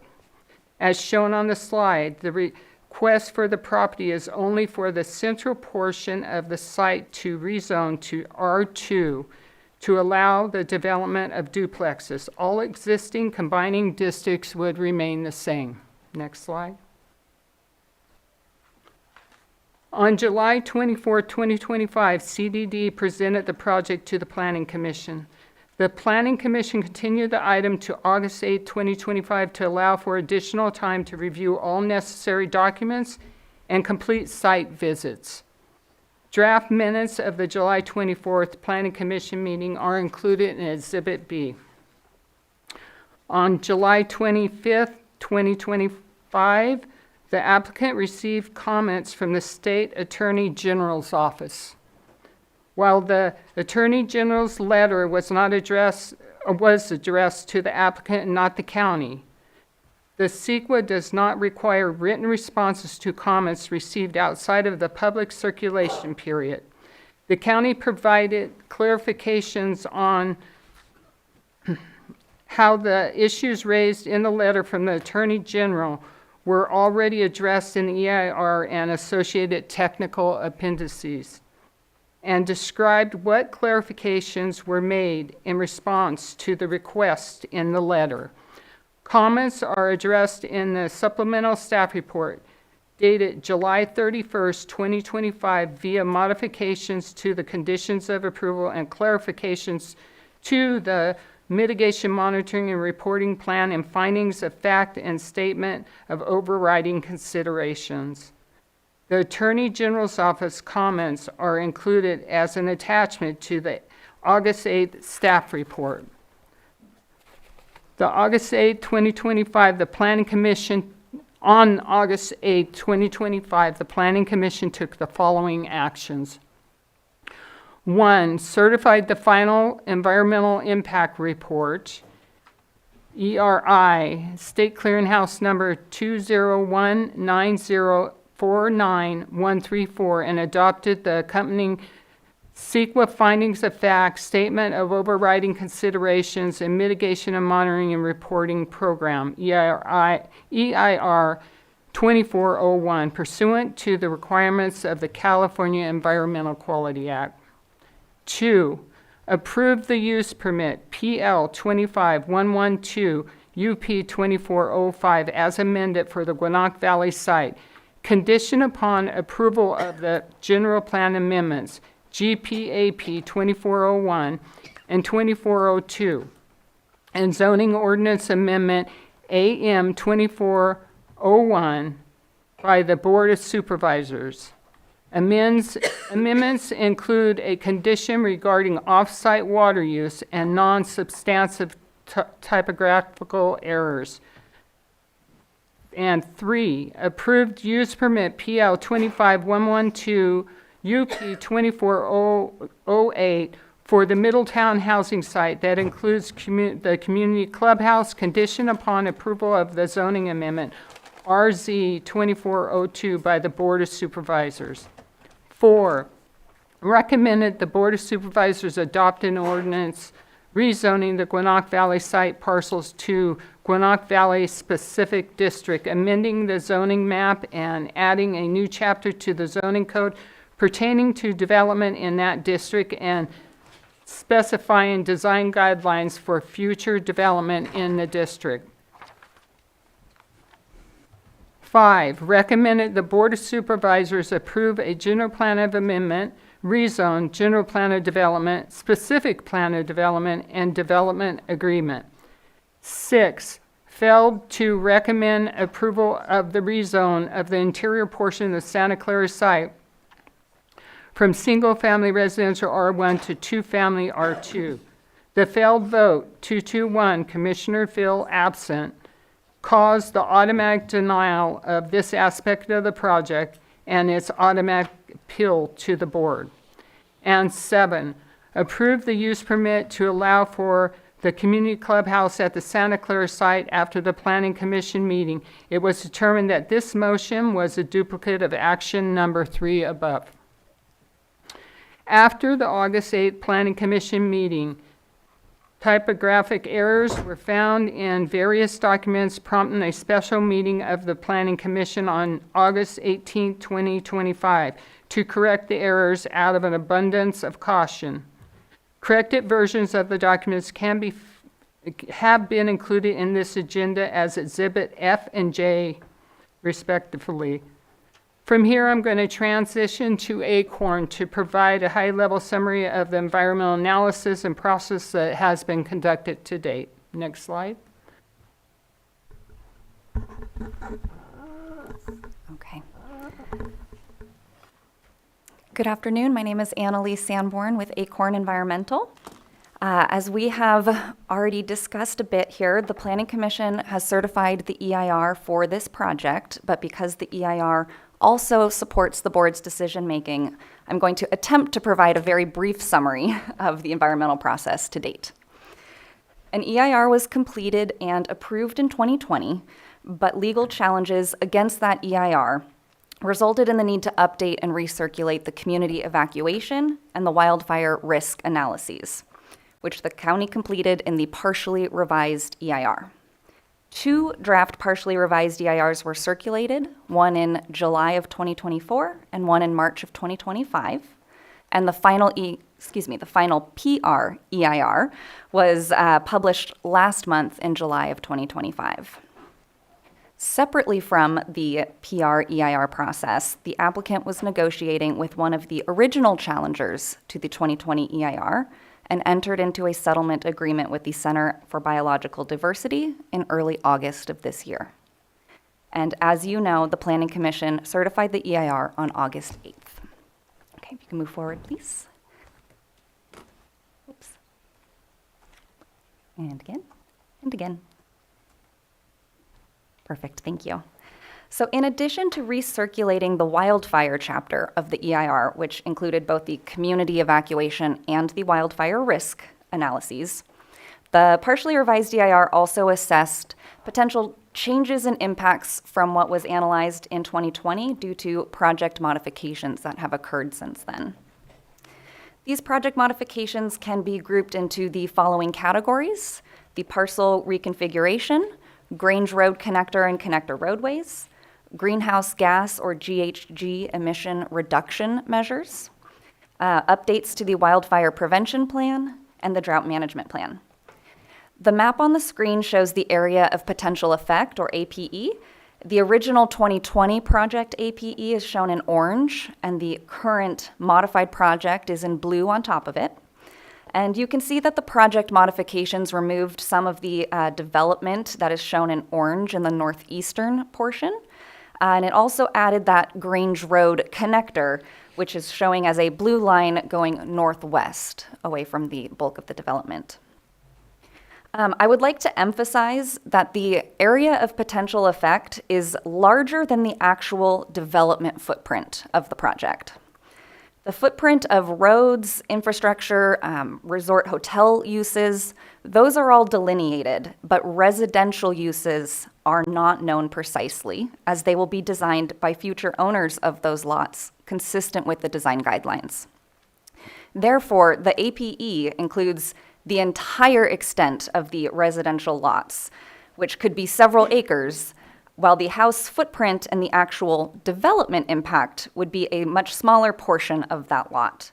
This means that the EIR measured extremely conservative impacts to resources like agricultural farmland or biological habitats, because it assumed that the entire residential parcel could be impacted anywhere within that footprint, but that the actual impacts will be lower once houses are designed.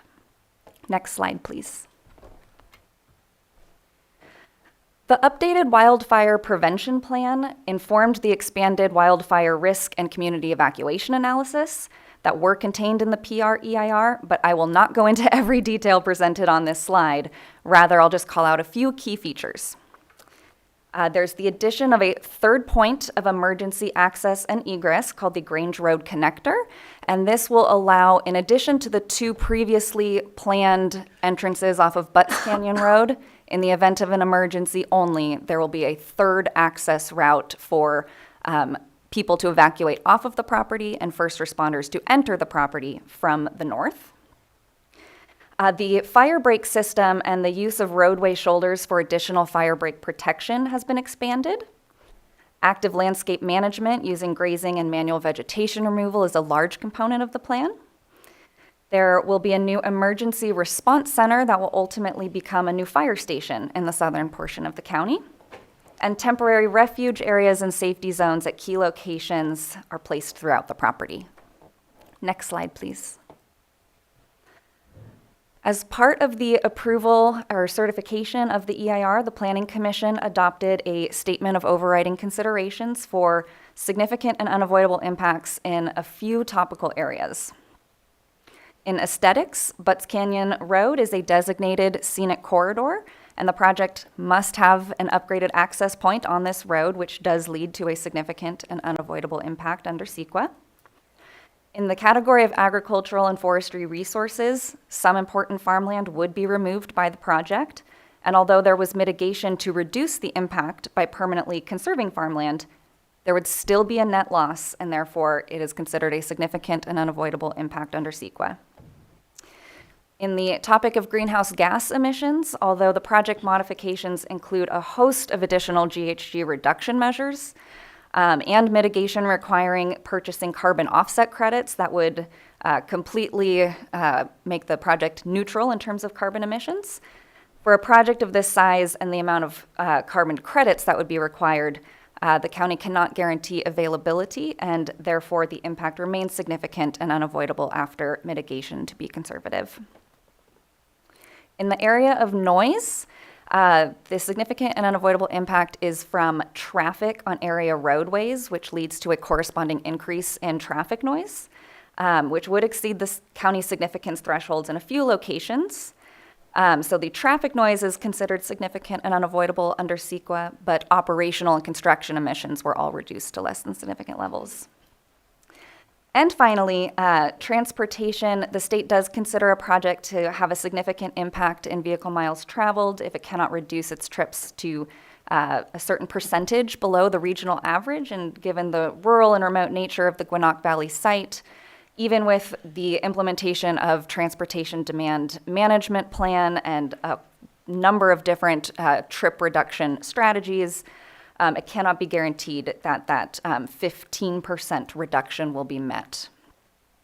All other environmental impacts were reduced to less than significant levels with the inclusion of mitigation measures, which were adopted in a mitigation monitoring and reporting program by the Planning Commission. So I will not use up any more of the board's valuable time diving into each of the issue areas from the EIR, but should you have any additional questions that come up later, we're still available. I'll now turn it back to Laura. Thank you, Annalee.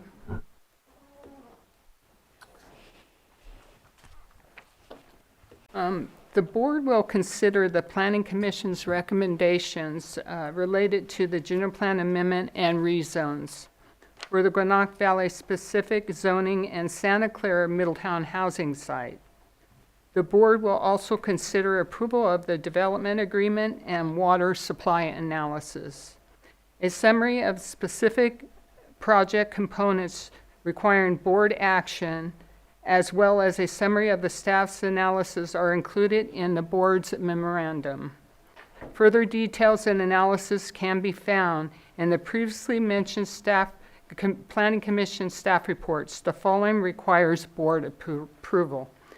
Number 1, General Plan Map GPAP 2401 and Text Amendment GPAP 2402 of the Gwinnett Valley site parcels, General Plan of Development. The action includes a resolution to amend the General Plan land use designations for the Gwinnett Valley site to residential commercial consistent with the intent of the area plan.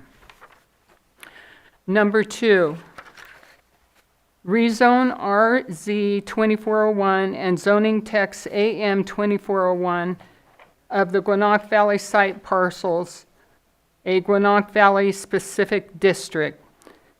This action includes an ordinance that would change the County of Lakes zoning map for the entire site area, with the exception of off-site workforce housing site from various base zoning districts into new zoning district GVD, Gwinnett Valley zoning district.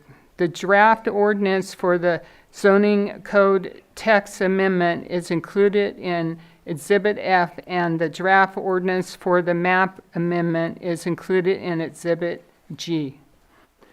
3, rezone RZ 2402 of the interior portion of Santa Clara, also known as the Middletown Workforce Housing Site, from single-family R1 to two-family residential R2. The board will consider adopting an ordinance amending Section 21-3.7 of Chapter 21 of the Ordinance Code of the County of Lake by adopting a sectional district map number 3.7B1 and with number that's not yet filled in.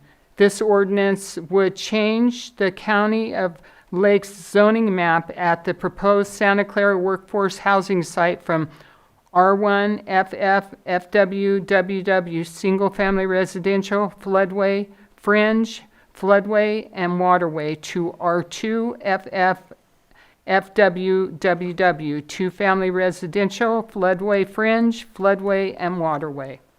Number 4, development agreement DA 2401. The proposed development agreement outlines the project as described in the general plan of development and specific plan of development for the new zoning district GVD, which is a combination of PDR, Planned Development Residential, and PDC, Planned Development Commercial, in response to the goals and objectives of the Middletown area.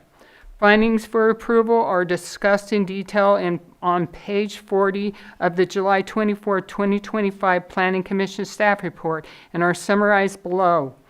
The development agreement and resolution to adopt the development agreement is included in Exhibit I. And lastly, 5, the water supply assessment. The county requested additional information on several water supply related topics during preparation of the draft PREIR. As a result, a water supply technical memorandum was prepared that includes additional details on the mitigation measures pertaining to the offsite well, the PG&E contamination plume, and offsite groundwater users. To comply with the Lake County Ordinance 3106 enacted after the 2020 EIR was prepared. A draft management plan was prepared and is included as Appendix G2 to the draft PREIR. These analyses conclude that groundwater availability is sufficient to meet project demands even under dry and very dry conditions, and that existing and proposed wells can reliably supply potable and non-potable water for all project phases.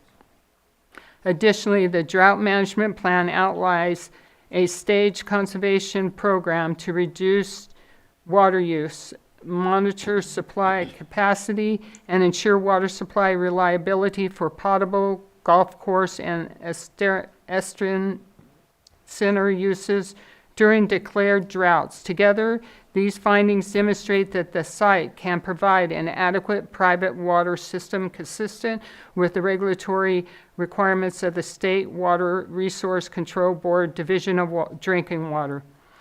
Wastewater will be treated on-site and subject to regulations and permitting by the Regional Water Quality Control Board. A resolution certifying the water supply assessment is included in Exhibit L. Just for clarification, Laura, in activity number 1 before the board spoke about the land use designation changing to residential commercial. Actually, it's changing to resort commercial for the project site. That was an easy mistake. No problem. Handing it back. Thank you. And the findings for approval are discussed in detail beginning on page 34 of the July 24, 2025 Planning Commission staff report and are summarized as follows.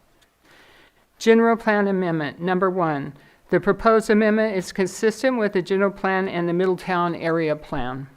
Number 2, that the establishment, maintenance, or operation of the use applied for will not, under the circumstances of the particular case, be detrimental to the health, safety, morals, comfort, and general welfare of the persons residing or working in the neighborhood of such proposed use, or be detrimental to property and improvements in the neighborhood or the general welfare of the county.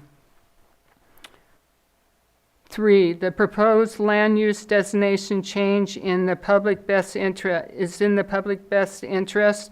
There would be a community benefit and other existing and allowed uses will not be compromised. 4, changes or alterations have been required in or incorporated into the project which avoid and substantially lessen the significant environmental effect as identified in the final EIR. Specific economic, legal, social, technological, and other considerations, including provision of employment opportunities for higher trained workers, make infeasible the mitigation measures identified in the final EIR. Sorry about that. Uh-oh. We go too far ahead.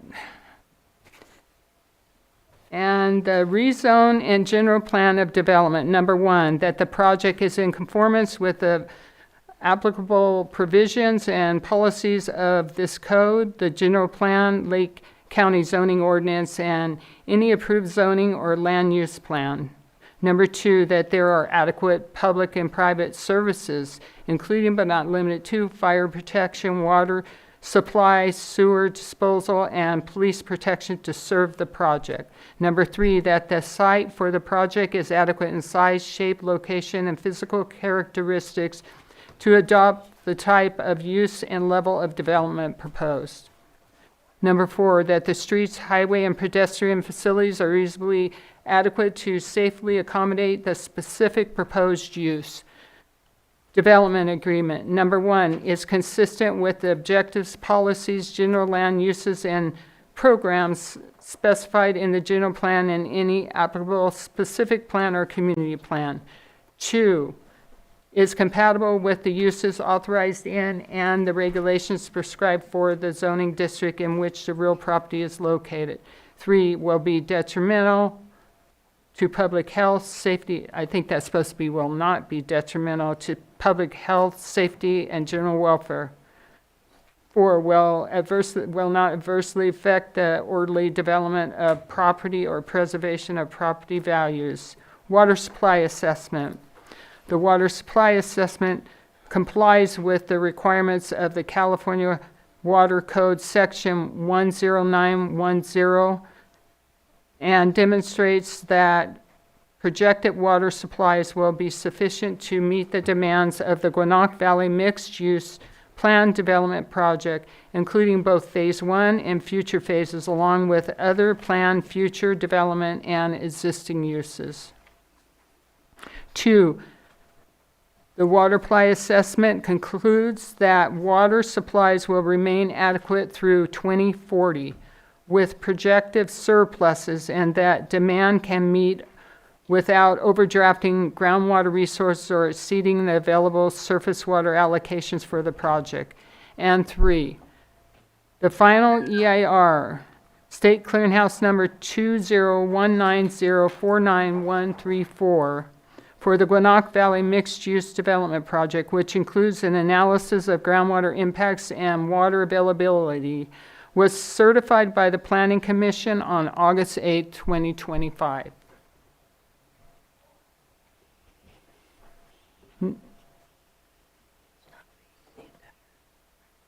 I'm not. Yeah. Now I would like to bring the board's attention to some clarification in the language in some of the ordinances and resolutions related to secret review that will require amendments. With that, staff would like to revise some of the recommendations in the memo to add as amended where appropriate. These wordsmithing changes affect recommendations 1, 3, and 6. And again, as we stated earlier, these minor amendments to the wording are for clarification regarding which sections of CEQA review are under the purview of the Board of Supervisors and which remain with the Planning Commission.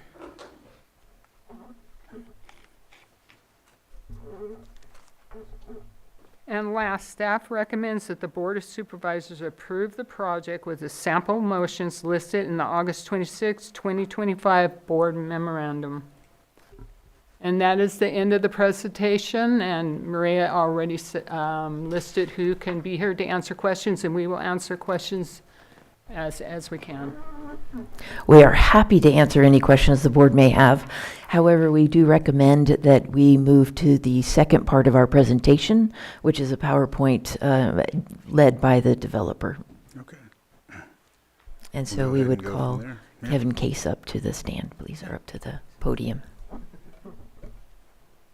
Thank you, Maria. Good afternoon. I'm Kevin Case, What's that? one of the partners with Mahaman Development Group. One sec, real quick, Kevin, just real quick.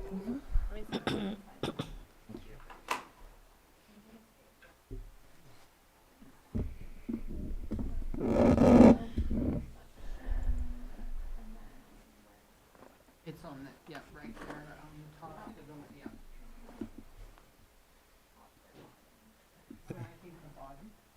It would be the first one, the SC presentation. I'll get into it in just shortly here. Okay. All right. I'll let you know when we're ready to move forward with that one. Thank you. Chair Crandall, Board of Supervisors, thank you for the opportunity to talk to you today. Our teams just wanted to tell you how appreciative we are of the work that you've put into, devoted to studying these incredible reports. We know it's very, very time consuming. This project, obviously, at the size and the magnitude of it, it's taken a lot of work. And so we just want to tell you, just thank you for spending the time to go through that time and spend the time with it. All the times and efforts spent on complying with the many areas of CEQA centered around land stewardship, environmental impacts, plants, animals, greenhouse emissions, sustainability, countless other critical important components of the development that we tend to lose sight of the valuable attributes and benefits that Gwinnett Valley development will bring to our county. You will hear from a few of the community leaders that live every day with the challenges in our healthcare system, the educational system, the emergency services, recruitment, and other vital services which were facing significant challenges, often feeling the strain of limited resources and funding. With the development of Gwinnett Valley, we are presented today with an opportunity to make positive changes which can enhance the quality of life for our Lake County residents through new and sustainable tax revenue. Education is the cornerstone of a thriving society. Our children, our teachers deserve access to quality resources required to inspire and empower our next generation. Healthcare services through additional funding resulting from the development could also help expand our healthcare facilities, attract top-tier medical professionals, and help ensure that every resident has access to the care that they need when it's required. Emergency services. We all know this is the backbone of our community and the safety and our well-being. Again, with increased funding, we can support our firefighters, law enforcement, ensuring that they have the staff, the tools, and the training necessary to protect us all. This is our chance to turn our aspirations for a better community into reality. As we stand at the crossroads of this opportunity, we must recognize that the decisions we make today will shape the future of our community for generations to come. We have met with and listened to many within our community, and we genuinely respect their opinions and their thoughts. We are committed to continuing to listen and to work to better understand their viewpoints, and we will continue to build alliances in the community with those that not only celebrate progress, but also with those that are more reluctant to change. While a small minority oppose the certain aspects of the development, those individuals bring value to the decisions that are made, and we want to say thank you. And we encourage those to continue to reach out so that we can have meaningful and productive conversations. As you will hear from my partner, Jonathan Breen, and others on our team, this development is more than unique in many aspects. The beauty of the land is the canvas that was entrusted to us to embrace, and we are incredibly responsible for its natural resources and for its irreplaceable assets. Our vision for the development surpasses the property lines of our property, and it encompasses all of the communities within our county: Middletown, Clear Lake, Lakeport, Kelseyville, Hidden Valley Lake, Upper and Lower Lake, and many others that are thriving from vibrant communities that we can support our families, our businesses with essential services. While it's natural for some of us to feel apprehensive about change, we must embrace the potential for growth and improvement that comes with it. There is no doubt that this development is a major leap forward, an opportunity to reshape and rebrand our community in a way that aligns with our shared values and our aspirations.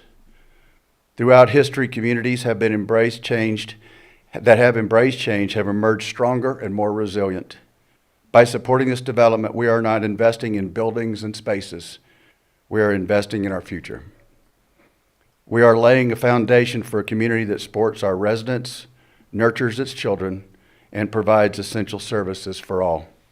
In conclusion, I ask that each of you to consider the long-term benefits of this development, not just for today, but for the future of our county and our individual communities. Together, let us embrace change, take bold steps forward, and create a more prosperous future for everyone in our community.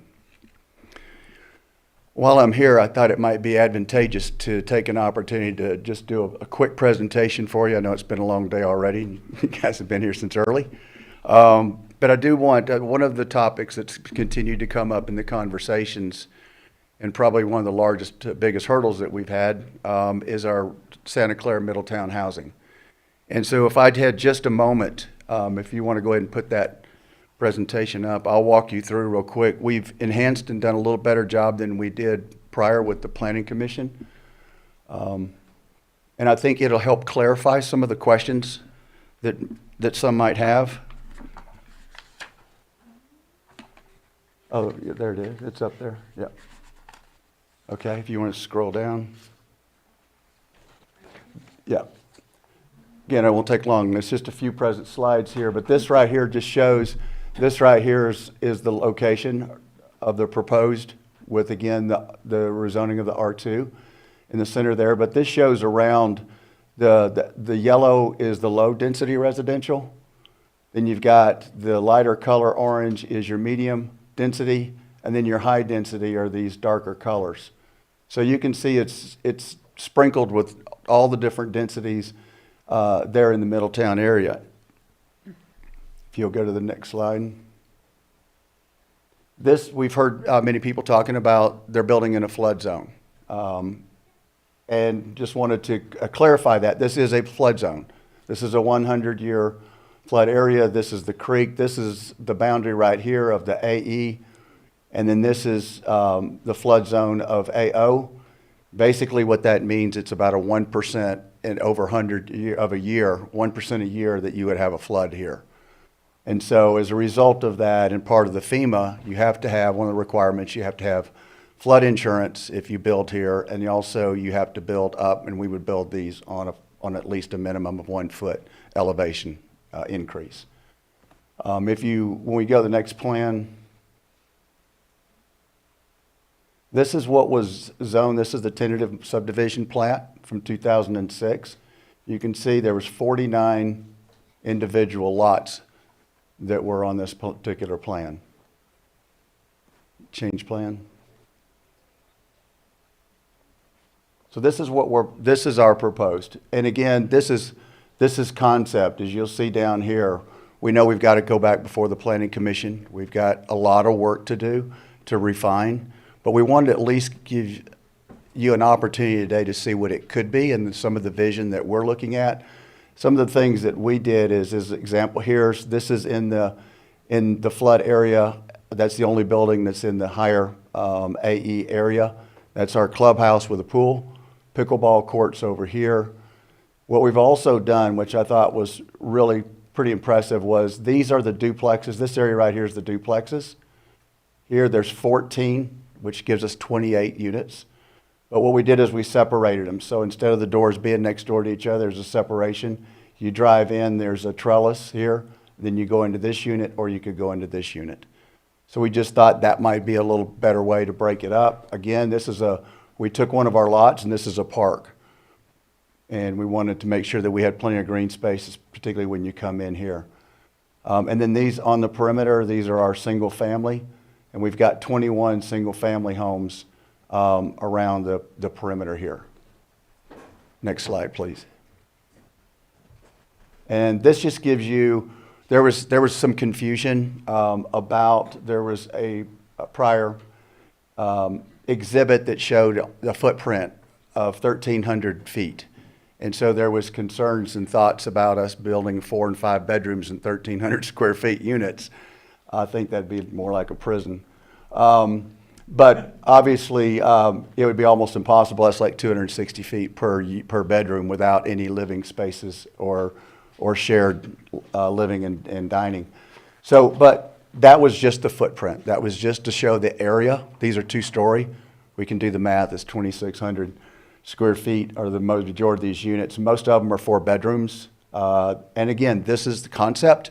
We'll drill down on this at the proper time when we're ready to build, to come back again before the board. We've even talked about creating a community outreach team to help us to kind of design what these are. I'm not a 30-year-old. Wish I was. So I wouldn't be occupying here, but if that's kind of the medium age, then we'd want them to participate with this design as well. So anyway, if you want to go to the next slide, I'll just show you a couple elevations. These are just layouts of what they would look like with the bedrooms, 2 bedrooms downstairs, 2 upstairs. This is a studio here, so it's got its own living room and so forth, which is another option. And then this one's got, down the downstairs, got a kitchen and a shared living space here. Okay, next slide, please. And these are some elevation, again, don't pay attention to the colors or anything else. Obviously, they'd have metal roofs for fire protection, but these are just some ideas and thoughts of what they could look like. Again, pay attention, these are truly conceptual, and we'll work with the community to make sure that it blends in with the Middletown. Can you go there one more slide? And again, this is here, this is showing the square footage. These are the smaller units here of the duplexes, and these are about 1975. It breaks down per room, the square footage of each room, so they're pretty generous spaces, and the dens and so forth. So, and then the next slide, please. And then again, these are just showing what these duplexes look like. I told you would drive in through the middle of them, carport here, then you could enter your duplexes on either side here. And next one. So this is a good shot here. We laid in, basically you can see this is the perimeters here of the development. Laid in on from Google Earth, and you can see this was where the apartments had burned. You know, we understand that during the fire, Middletown lost about 1/3 of its residents. To my knowledge, that have pretty much not returned. And so we know there's a shortage of housing in Middletown. That's just one example. Obviously, there's more multifamily apartments and so forth over here by the school.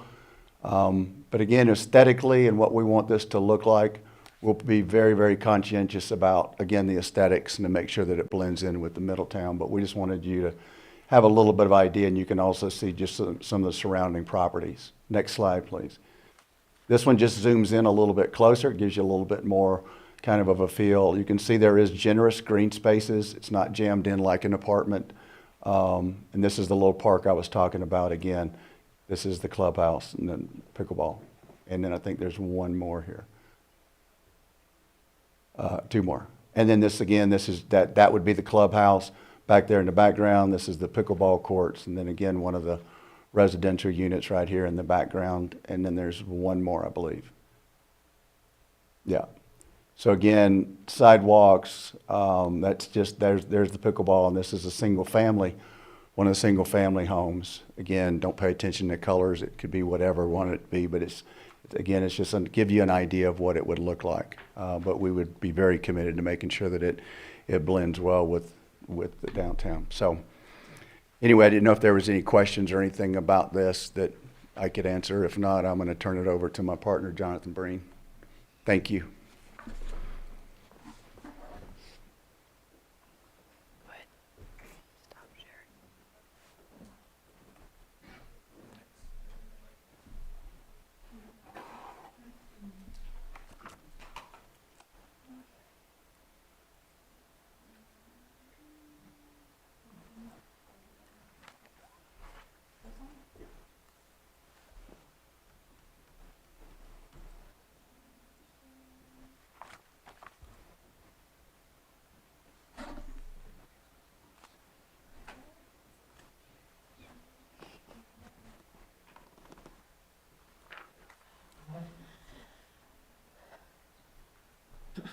replica.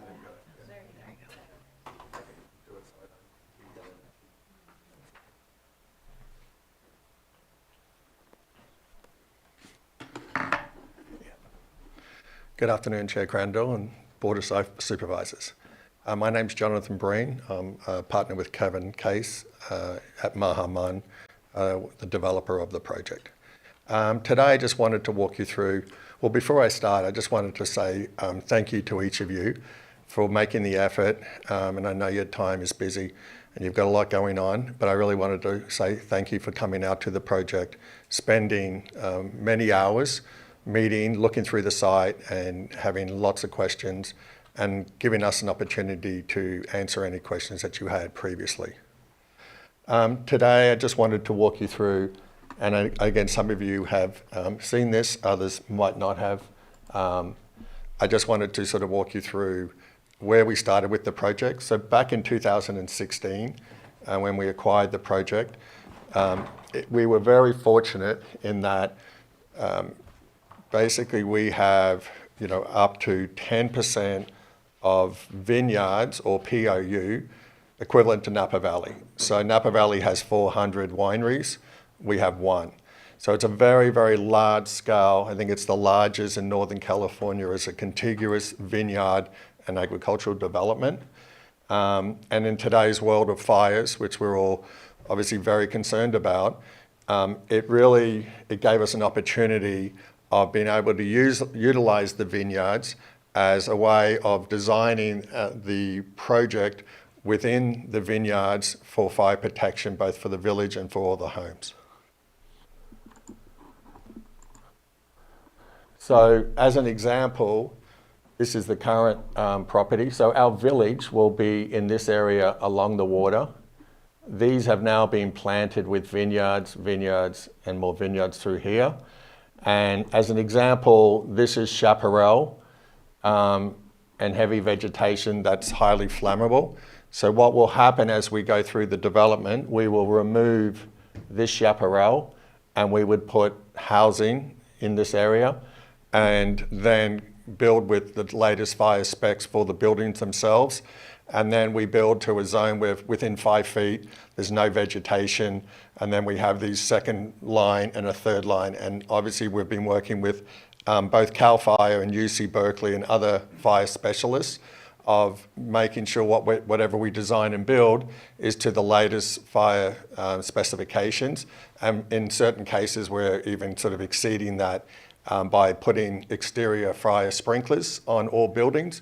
So for example, even if you're not at your house or at the building, it detects the heat coming towards it, and then it sprays a film over the house or building to protect it from fires.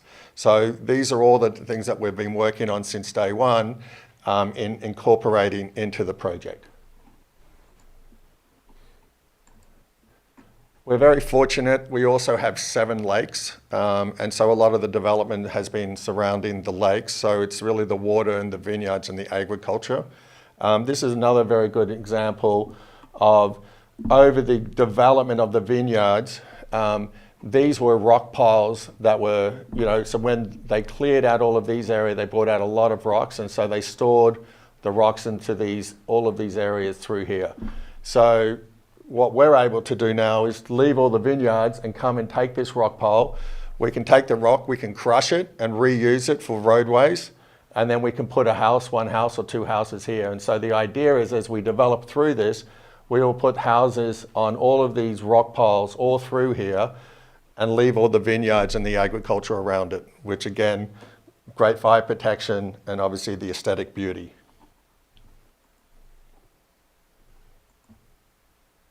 And this is sort of coming into the village through this area here. And so the idea, again, we would remove the flammable brush through certain areas here, and this would be the hotel rooms. In this area here, we've got a winery and a cave planned into this mountain. I think many of you, when you came out to the property, we came up here, and this was one of the vantage points we looked at when we looked over the lake. So looking from this angle shows you when we talked about one of the means, we've got 5 different, we call safety zones or temporary refuge areas. And really, it's up to CAL FIRE and the and the Sheriff's Department. But it gives them another option that instead of telling people that you have to go and evacuate straight out onto the street, they're able to shelter people in place. And that could be for an hour, 5 hours, 3 days. It's up to them. So by us working together with them, we're having a cave with air ventilation. So people could basically temporary refuge in that area. And I'll show you some other areas that we have. The overall, this is the village. So this is what we are looking at, which is the winery and then the cave that sits underneath in here. The village is a small amount of barn-style buildings around the main lake, and the village is all open to the public. So this is sort of a rendering of the style. It's into very much the Lake County agriculture and barn-style architecture. And so surrounding the village is vineyards, and other sort of agriculture like a farm and any orchards. And so again, all stuff that is very good from a fire protection point of view. These areas here are just small little ones. So they're like a restaurant, a coffee shop.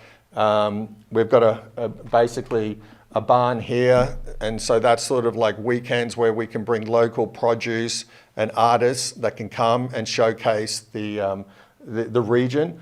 So we want this to really be a place where we showcase Lake County and the local community and work with us, both with our farm, but also with local farmers in the area to be able to buy, and all of our produce can come from the local area rather than trying to bring stuff in. Again, just another view walking down through the village. This is a reception building with a small pond in front. This is driving in to the main entryway for the project. It's been a cattle and sheep ranch for many, many years. So we want to continue that, and obviously with sheep and cattle and horses. Again, the village with a sort of a small river running around the side of it. And this is the winery that I had mentioned previously with a cave behind, and that in the past we had been working with CAL FIRE and UC Berkeley on what are the techniques that we can use this as a refuge spot. Another refuge spot, and this is probably one of the main ones, is our polo and equestrian area. All of this area is probably about 100 acres. And so we're building this sort of lake on this side, and we've got the polo and equestrian clubhouse here. So Grange Road comes off this side. So again, it enables us to have a point that if there was a fire that was, started in the middle of the night, people could evacuate to here straight away and use the clubhouse as a means of a temporary refuge spot. And then at the direction of CAL FIRE and the Sheriff Department could then be directed to either stay put or then to move out through Grange Road or the 3 other access points we have onto Butts Canyon Road. Just shows you the scale. This itself is about 10, 15 acres, just this it's alone. So again, people could drive onto here. Again, for local community, if there was a fire coming towards the property, community could come onto this property and bring horses and animals and could also shelter in place. So it's not just about us. We are one community, and when there's a fire, we all work together. These are the stables. Main clubhouse overlooking the fields. That's the clubhouse and a tennis academy. That's from inside looking back out, and just the style.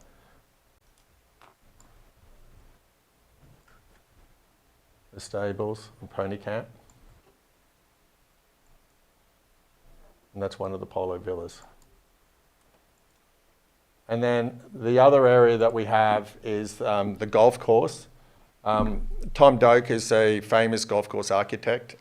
He's designed 8 of the top 100 and has also worked on many of the others in terms of retrofit. So Tom's come out and laid out a golf course, not the typical golf course where it always comes back to the 18th. This one goes out for about 7 miles, and where you start and finish, 7 miles away. And in between, you end up going through vineyards, then you come down a cliff, and then you end up in the back 9, which is, there's no development, it's just cattle and sheep, and you end up down at a little barn. So it was something that was inspired by Adrian Zecker that just didn't want a typical golf course going up and down. And he really pushed Tom to do something different, because what he said was that if I'm here with my wife, I would actually like just to go, even if I'm not a golfer, I'd like to go for a walk or be in a golf cart and be able to experience the property. So it was sort of a different idea pushed to really, again, for the love of the land. Adrian's always been about this land is so precious, and how do people can go and view it and get the feel of the land without breaking it up and just putting one hole after another. The benefit also in this is that this is another refuge area. So again, you could drive on here, park your cars, and then we will use this. This is the first clubhouse as a refuge point. We have a second refuge point at the 18 as well. And this is sort of the clubhouse, again, trying to keep that Lake County feel. So you come at the end and it's just like an old country barn as the 18th clubhouse.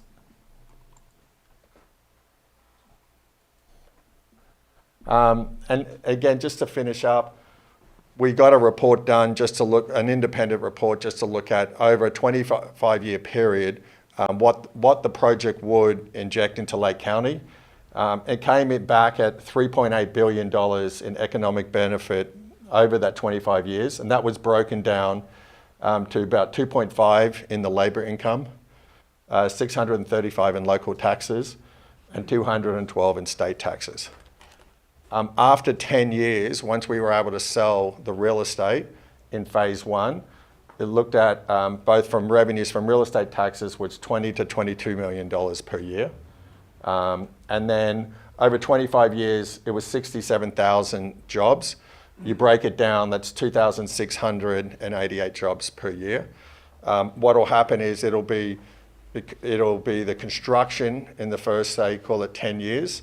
And that'll be obviously the amenities and then the building of the villas. So there's going to be a large amount of construction work.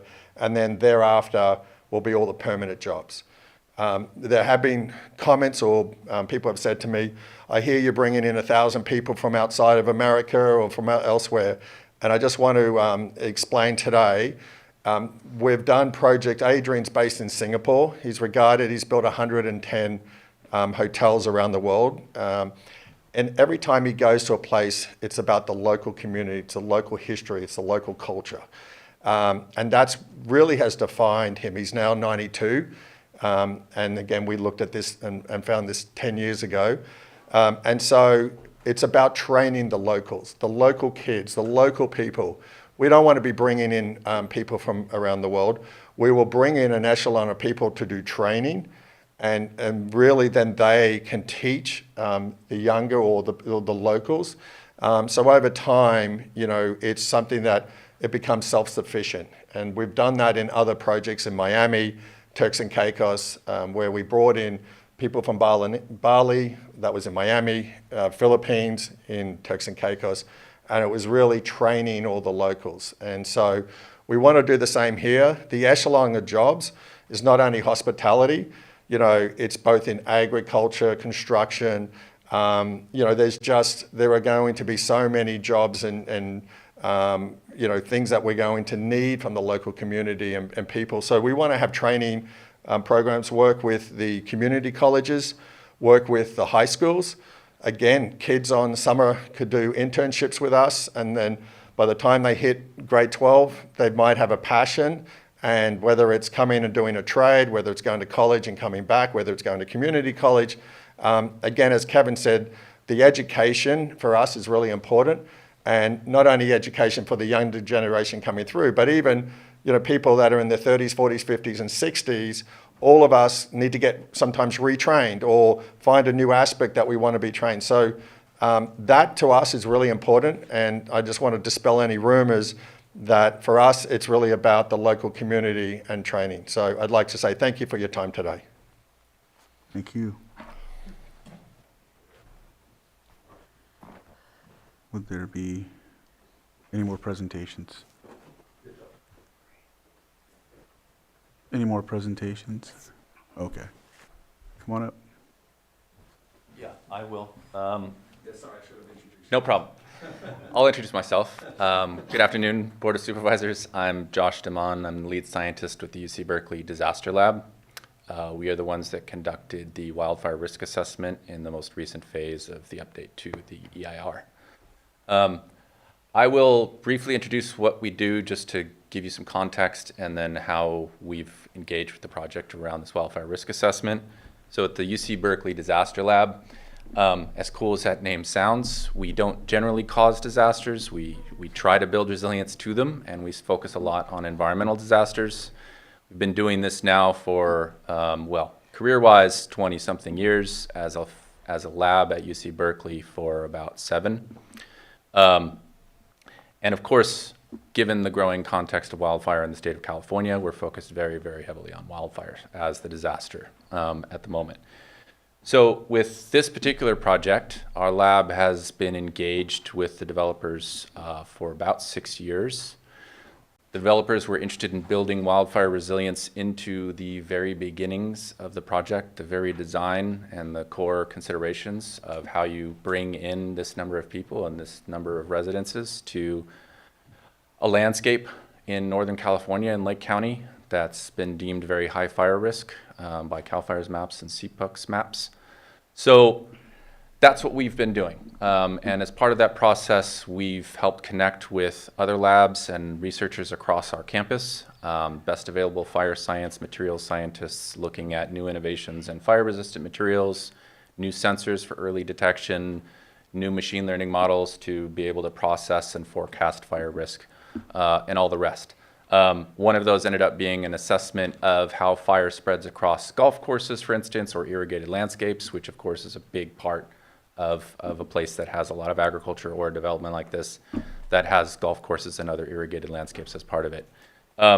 So I won't go too far into this particular risk assessment. What we did for this most recent version as part of the last stage of the entitlements process was engage in quantitative modeling of fire risk. So not just the qualitative assessment of defensible space and home hardening and what we kind of all know is important across the landscape and veg management, but being able to quantify what that means for how fast fire spreads across the landscape and how intense the fire that's spreading across that landscape actually damages either the vegetation or structures. And what we've found, just to jump to the conclusions real quick, because I know you've all read a lot of material on this probably. There's much more. There's a 300-page addendum to the EIR if you really want to dive in and you love fire science. Overall, with the design features that are incorporated or planned as part of this development and the mitigation measures, so design features are kind of the way you build the structure, the way you lay out your yard perhaps, mitigation features being the ongoing stuff that you do to mitigate fire on the landscape. On average, across the entire site, reducing fire intensity by about 50% against baseline, against what it is right now. And currently, the site already is used often by CAL FIRE as a source of backstop, incident command, creating backburns and other things for fires that happen to pass close by. So this is a 50% reduction beyond current, and reducing the average rate of spread by about 30%. So slowing down the pace at which any fire, whether it's on-site ignition or whether it's a fire that's coming through the site from outside, anything passing through the site is going to slow down even more than it already would. That results, just to be clear, in a reduction in the rate of spread across the site. So it takes an additional anywhere from 2 to 6 hours for fire to reach the other side of the site if it's already a fully formed fire frontier hitting the property boundaries. There's a reduction in canopy fire activity by about 25% as well, due to all of these factors that are being planned into the design. And that's important because canopy fire creates large amounts of radiant heat, but it also is a good source of embers, which of course blow and then get caught up in vents and whatnot. And then the last piece of this is that, so as part of this, in assessing the design features and the mitigation measures for fire resilience of this site, the developers committed to not only meeting California Wildland Urban Interface Building Code, which of course you have to in a site like this, but also meeting the Institute for Building and Home Safety's wildfire prepared home standards, which is kind of considered an industry best practice now for additional measures above and beyond the WUI code, as well as NFPA's, the National Fire Protection Agency's standards for building in high-risk fire zones. All of those factors are built into not only the structures, so fire-resistant material design, vents, all the things that many of you already know about in terms of best practices for building resilience. And then above and beyond that, there are measures that further reduce the risk to the structures, including external suppression systems, the early detection systems that would trigger those, so fire retardant spraying on the outside of structures once a trigger hits in terms of a detected fire nearby. The ability to detect those systems early enough so that that can happen rapidly, as well as the construction and staffing of the Emergency Response Center, which will become a fire station for the South Lake County Fire District, which will improve. We modeled fire response times to the site, will improve fire response times to the vast majority of the site to sub 5 minutes, which is kind of the standard that every fire department and district really wants to reach across the state. So there's good response times, as well as become a resource for mutual aid across, of course, the rest of the county whenever there's a large incident. And I will leave it at that. So thank you very much for the time. I'm also here for questions if there's anything fire science-y that needs to be answered. All right, thank you. This isn't public comment, is this another presenter? Okay. Chairman Crandall, Board of Supervisors, my name is Don Smith. I am the Director of Wellbeing and Engagement, Community Wellbeing Engagement for a healthcare organization here in our county. I also represent that healthcare organization serving on the Board of Directors for the Lake County Chamber of Commerce, currently serving as the President of the Board of Directors. One of the responsibilities as Director of Community Wellbeing is to work collaboratively with stakeholders in the health and well-being of the people of Lake County to determine the top health priorities. This is done through a process called the Community Health Needs Assessment, and some of you very generously served on the steering committee that, once the data was collected from our 2025 CHNA, reviewed the findings and then set the priorities that stakeholders could focus on in their specific capacities to impact the health of our county. Don, can we take a break, a 5-minute break, and we'll get right back to it. Sorry about that. I should have said that right before you started. That was requested by staff, so. If we could just take a quick break, and then we'll come right back to it. Okay. Sorry about that. Welcome back from the break. So that was all of the presenters. We were, go ahead. Yes, thank you, Chair Crandall. That does conclude our presentation, so we'll turn it back to the board. Did the gentleman, Don? Yeah, he's going to come back after public input. Okay, Yeah. okay. Yeah. And so, are there any questions from the board before I open it up to the public? No, I will have some comments, but I can do it after the public if you like. Yeah, whenever. Okay.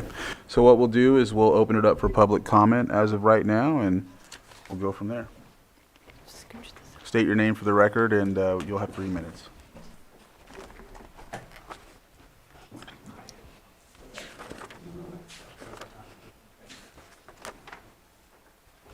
Good afternoon, Commissioners. My name is Max Hopkins, and let me say again, as I told the Planning Commission, I used to sit in the Planning Commission seat for a number of years, not in this jurisdiction, but I wholeheartedly appreciate the amount of effort and time and attention it takes to vet these projects. And certainly this is an enormous one. So I'll keep my comments brief, as one of my late great mentors always said, the brain cannot comprehend what the ass cannot endure. So point number one, before the Planning Commission, one of the most telling comments was that when kids graduate from high school here in Lake County, they should be given a diploma and a bus ticket because there's no future. What this project presents is truly a monumental future with education, employment opportunities in an environmentally sensitive and just astounding process. I myself have 4 children. I'm looking forward to having grandchildren. I would love nothing more than to be able to relocate here and raise the grandkids here and give them those opportunities. The term once in a lifetime opportunity has been kicked around a lot to the point of being cliche. I think this is a once in maybe a millennium opportunity. It hits all the key components necessary. I've been in and out of construction in various capacities for the last 30 years, and this to me is a grand slam home run. My last comment would be, I know there is in some areas a small vocal minority, and I respect your need to listen to everyone, but I think overall in the governance of a just community, and I'm not trying to tell you what to do, you know better than I do, but there's got to be a balance between the monumental benefits, the billions of dollars this project will bring to the county, as opposed to the opposition of a relatively few. Thank you very much for your attention. Thank you.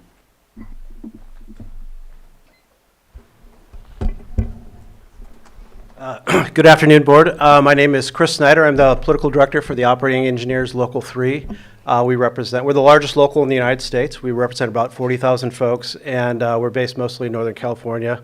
We're here in full support of this project. It's really an exciting opportunity. I live in Sonoma County, but I was kind of the labor leader here in 2015 when the fires hit, and spent a lot of time up here going through that with you all. And since that time, my heart has absolutely been with Lake County. We helped build the geysers initially when that was the biggest thing going on up here. Mm-hmm. But this is a real opportunity to keep investing in the community, and also to our apprenticeship program. We have about 1,200 folks in it, and there's a huge opportunity to bring folks into to work on this project.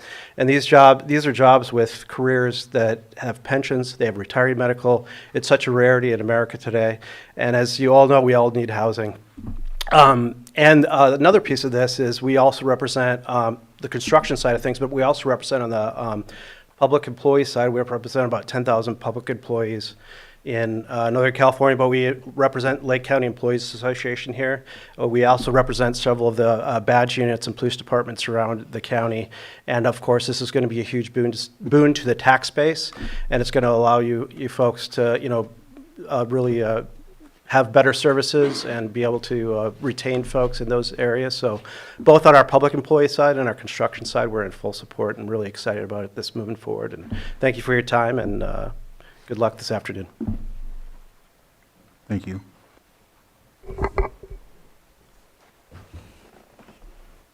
Hi, my name is Blue Ryan. I've been a Lake County resident my whole life, like 32-ish years. So I'm actually in this demographic about like who may actually be living in these homes. And while I'm fully support like development of the area, and that sounds amazing, and we do need housing, we do need economic development in this area.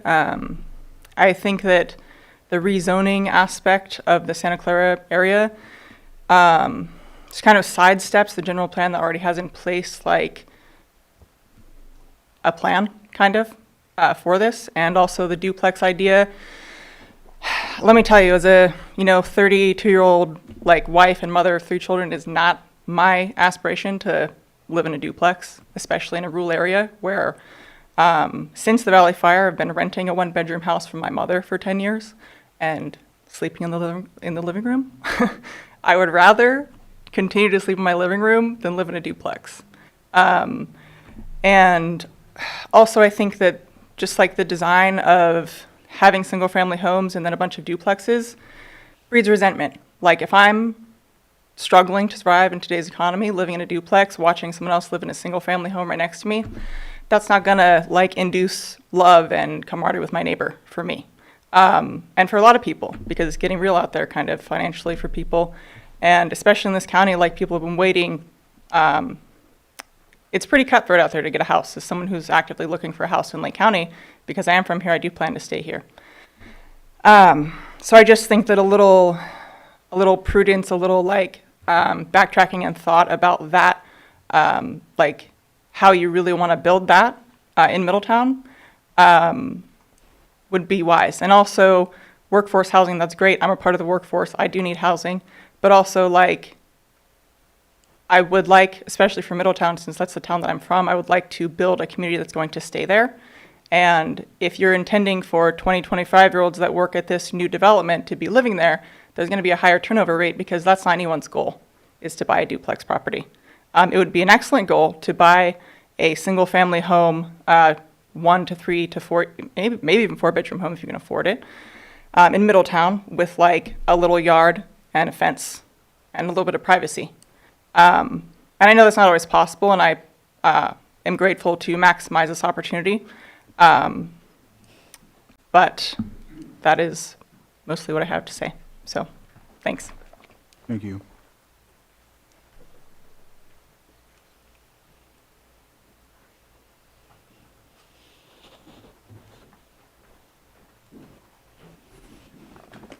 Good afternoon, Chair Candell and members of the Board of Supervisors. My name is Rob Hodel. I'm with Cobblentz, Patch, Duffy, and Bass, and we are counsel to the project applicant team. And I just wanted to, I think when I was out of the room, there was a question that was raised about the an agreement with the Kalayumi Water District, and just wanted to explain what that is. And what was entered into was actually a non-binding term sheet that basically establishes a framework for a potential purchase and sale by the water district of 1 acre of the 5 or so acre offsite well parcel that's discussed in the EIR for this project. And the concept would be that the district would buy that 1 acre, could install and operate a well that could use that groundwater for any of their customers in the district.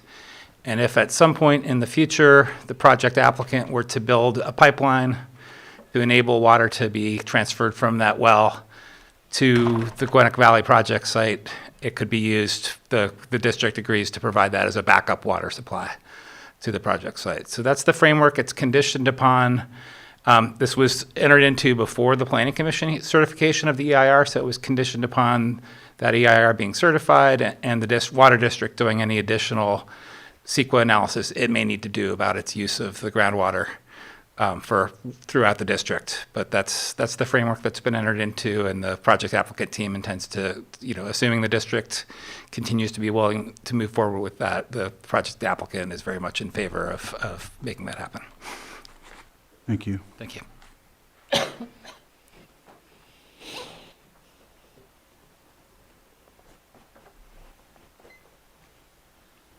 Good afternoon, Chair Crandall, Supervisors. My name is Jeff Crane. I'm the Superintendent of Middletown Unified School District. A couple of you I have had interactions with, and have opinions on a lot of it, but I'm going to stay focused on schools because that's why I'm here. Basically, there were some things stated when I was watching the Planning Commission. I was watching it from my office on Zoom, and no matter how loudly I said it from my office, the commissioners didn't seem to hear. So I figured I would come and share. There were some folks who made comments about the schools not being able to serve students, children who might come in as children of employees or children of, if there are residents in the Gwinnett Valley. And there are really two funding mechanisms that will help us take care of that to address the needs of children, students. I end up calling everybody students. It's just what happens when you work in education for that long. First of all, the way that our funding, our annual funding, our ongoing funding is built is based on student attendance. And so the more students we have, the more funding we get. We're able to hire more teachers, One of the great things about if we have more students at the high school level is that we will be able to provide more robust programs and have more variety of courses. And so that would be a great thing for us. One of the challenges, as you see in the news, many school districts challenge with funding in our state. One of the things that goes into that is declining enrollment. We have had fairly stagnant, a little bit declining enrollment over the last several years. So having new families move into the area would be great for us in terms of ongoing funding. The other funding mechanism is that there's always developer fees. So all of these residential units, as well as the construction that would be going on out in the Gwinnett Valley project itself, would all come with developer fees. The only that comes to us as a school district, and then the only thing that we can use those developer fees for is to expand our capacity. So adding classrooms, adding new multipurpose rooms, cafe gymatoriums, more facilities to be able to handle more students. And so the challenge of serving more students, because we do have a couple of campuses that are pretty full, but those things would be addressed by the funding mechanisms that are in place to help us take care of those issues. And so I just wanted to share that. Thank you. Thank you for not yelling at us. Thank you.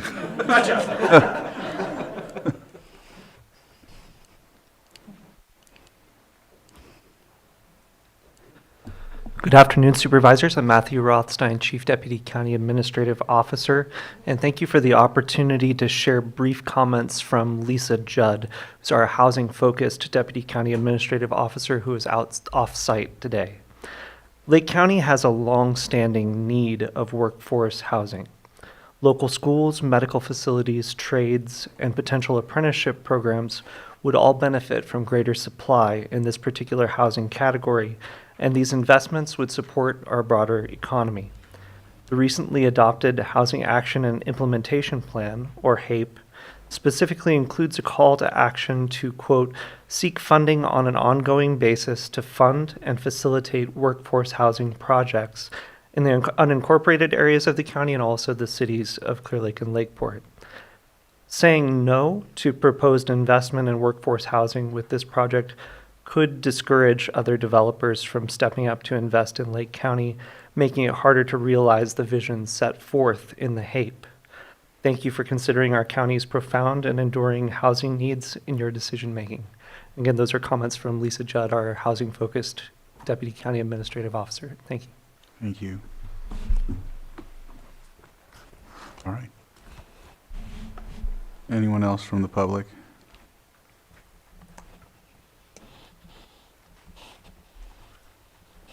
Hello, my name is Dolores Parker. I am not a public speaker. Just setting this record straight. I do have a couple of concerns and questions regarding the housing in Middletown. I am a 20-year property manager and real estate agent. I've worked in Napa and this county. Couple of things that I would be concerned about. Workforce housing is needed. Family housing is needed. I have spent a lot of time housing transitional workers, short-term workers, nurses, doctors, PG&E, and it is needed. My only concern is, I'm really nervous, sorry. Security. You have two demographics going into this Santa Clara area. You have transitional people, you have families. So you have two different kinds of possible lifestyles coming together in one plot map. It's not that that can't happen, but it needs to be carefully considered. I'm not against duplexes. I think they're a great idea. I'm just not sure 4 bedrooms in one duplex is a good idea for transitional. I'm concerned about security. As a female coming out late at night in Middletown, I just am concerned about security at night. We've had incidences at the laundromat and on the main streets. I've had contact multiple times by LEO, law enforcement officers, for camera stuff to try to figure out what's going on. There is a homeless issue. So those are concerns for me. The other thing is traffic, parking. Every 30-year-old I know in this county needs a car. They have to have a car to get around. This isn't Sacramento or San Francisco. It's not very easy to get around. So that is an issue. And I know that there has been talk about buses taking people back and forth, but after hours, they need cars. So that is an issue that I think needs to be addressed. Do traffic lights. If you have a problem at night in Middletown and you need to call the sheriff, they will respond, but if another call comes in that has higher prior emergency, that gets first track, and they will call you back and say, we're so sorry, we cannot respond right now. I've had this happen, and we've had to figure it out on the ground. So those are concerns when you're putting together this R2 zoning, which I'm not opposed to. I just think it needs to be carefully considered what that's going to bring to the table and what the demographics are going to look like in a mixed bag. I don't know if I'm communicating well, but I'm attempting to. So just that is my biggest concern, is the safety of the residents, keeping that ability to walk around downtown without problems, and the traffic, and then how's that going to work on boots on the ground in that community and that little plot map. You know, single ladies coming home at night, families running around, kids, that kind of stuff. So just for your consideration, thank you so much. Thank you. Good afternoon, supervisors. My name is Shannon Sanders. I'm from Middletown. Just had a few thoughts about the project. It's almost I was thinking about it. It's almost a good thing it took so long to get this project to be considered, because it's been scrutinized and analyzed so much. Like they say, the better the planning, the better the end result. And I think this one has really been planned out. A couple of things I like about it. I appreciate the bias to hire locally. I think that's going to help out a lot of young folks. One of my nephews was going to be here today to speak about the job issue, and unfortunately he couldn't wait long enough because he had to go to Marin County for a job. And he's really conscious of how awesome it would be to have the jobs in this community. Speaking of that, it appears that they were averaging out about 2,700 jobs per year. I guess those are the direct jobs, but the indirect jobs could be 33% of that. So it's really a great opportunity for the young folks. Concerning the Santa Clara housing element, it just reminded me of my real estate days. Some of the nicest developments that I saw had a mix of like duplexes and single-family homes. So I like that fact that it was planned out that way. It adds a nice mix. Those are about my thoughts today. Really appreciate the opportunity to express them. Thank you very much. Thank you.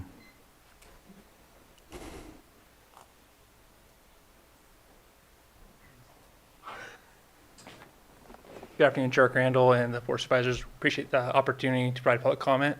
I want to bring up two things. I'm a member of the heavy civil, my name is Justin Ingram. I'm a member of the heavy civil infrastructure construction industry. And, I've reviewed a lot of plans, a lot of different projects. And I'd say this job kind of represents the pinnacle of sustainability and development. So I think that's super impressive. And two, we employ a lot of Lake County folks here, and a lot of them are just traveling out of town every day to go to work. So I feel like this project represents an opportunity to just keep folks local and employ a significant amount of folks here locally. So, but yeah, thank you very much for your time. Thank you.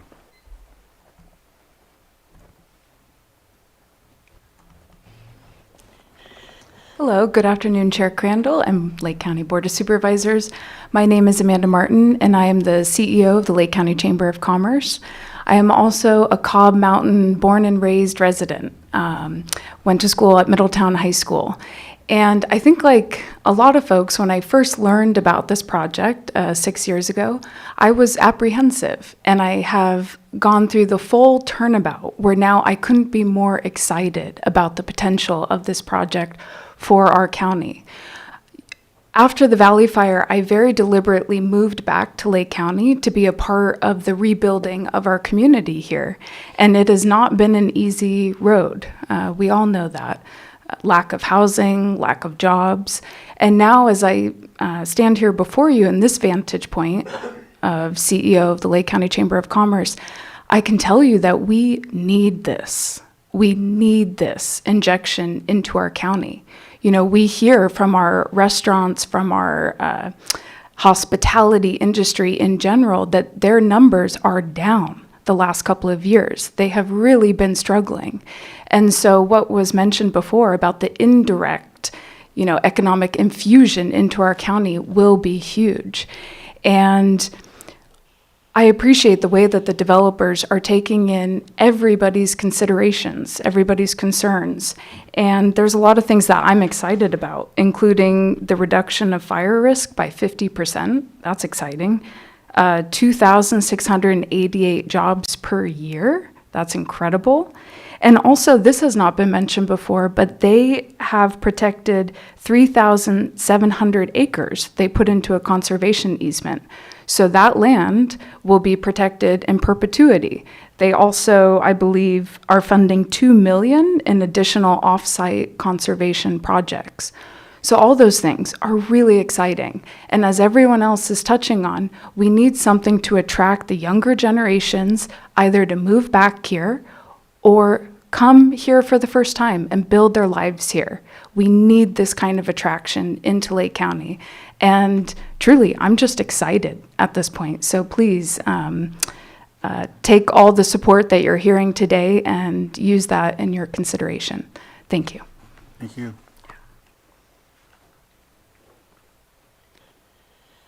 Is there any other public comment?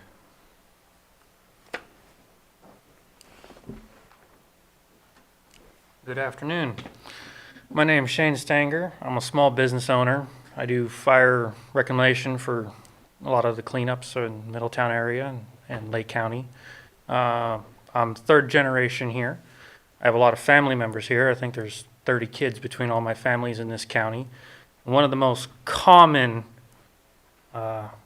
things we talk about is what our kids are going to do in this next generation. And this is a very hopeful project to give our kids another generation here. I have a lot of people I knew growing up.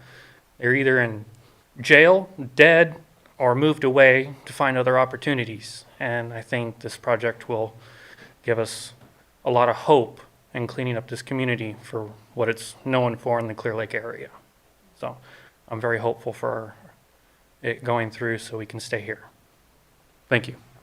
Thank you. Anyone else in the chambers? All right.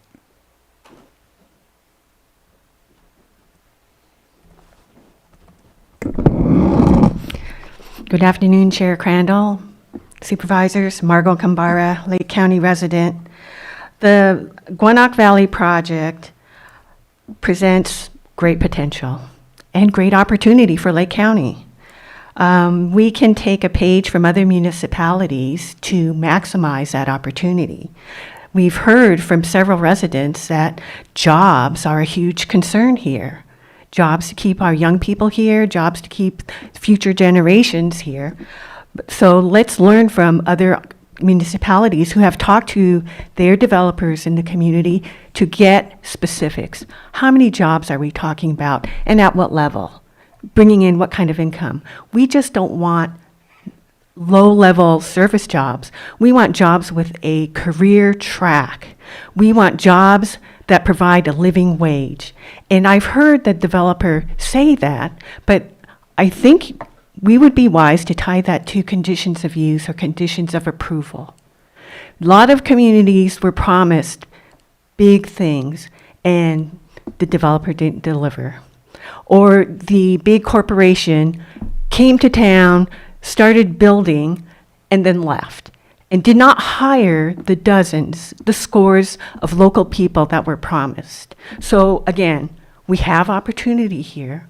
Let's make the most of it. If that is your decision, let's have those conversations to find out what indeed is opportunity here for workforce development, to keep local people employed. Thank you. Thank you. Come on up. Hello, I'm Todd Fiore. I'm the general manager for Calliope County Water District. As the legal counsel for Maha said, is we entered into a term sheet to lay out the framework for us, Calliope Water, purchasing a 1 acre piece of property and drilling, owning, maintaining a well where we can use for Middletown, and if Gwinnett needs water, we will send them water. Our biggest concern was in the EIR, it showed they had that property. They wanted to drill a well that could potentially produce 1,000 gallons a minute or more. So that being 2,000 feet from our primary well source, we were concerned with it affecting our only water source in the Calliope water basin on a quantity level or water quality level. So we worked with Kevin, John, and Randy, and came up with this term sheet. It's the best solution for the water district, and we're happy with where we are with them, and that they agreed to let us look for water and purchase a piece of property and control the usage of the well. And our biggest thing was, if it affects us, can we turn it off, or can we tell them to stop with us having ownership of it? That's our biggest thing, is we could say, we're not able to produce enough water for Middletown now because of this well, so we can't send you water. And I believe it protects Middletown on the water side of things. So that's it, and we're happy and we're in support of the project. Thank you. Thank you.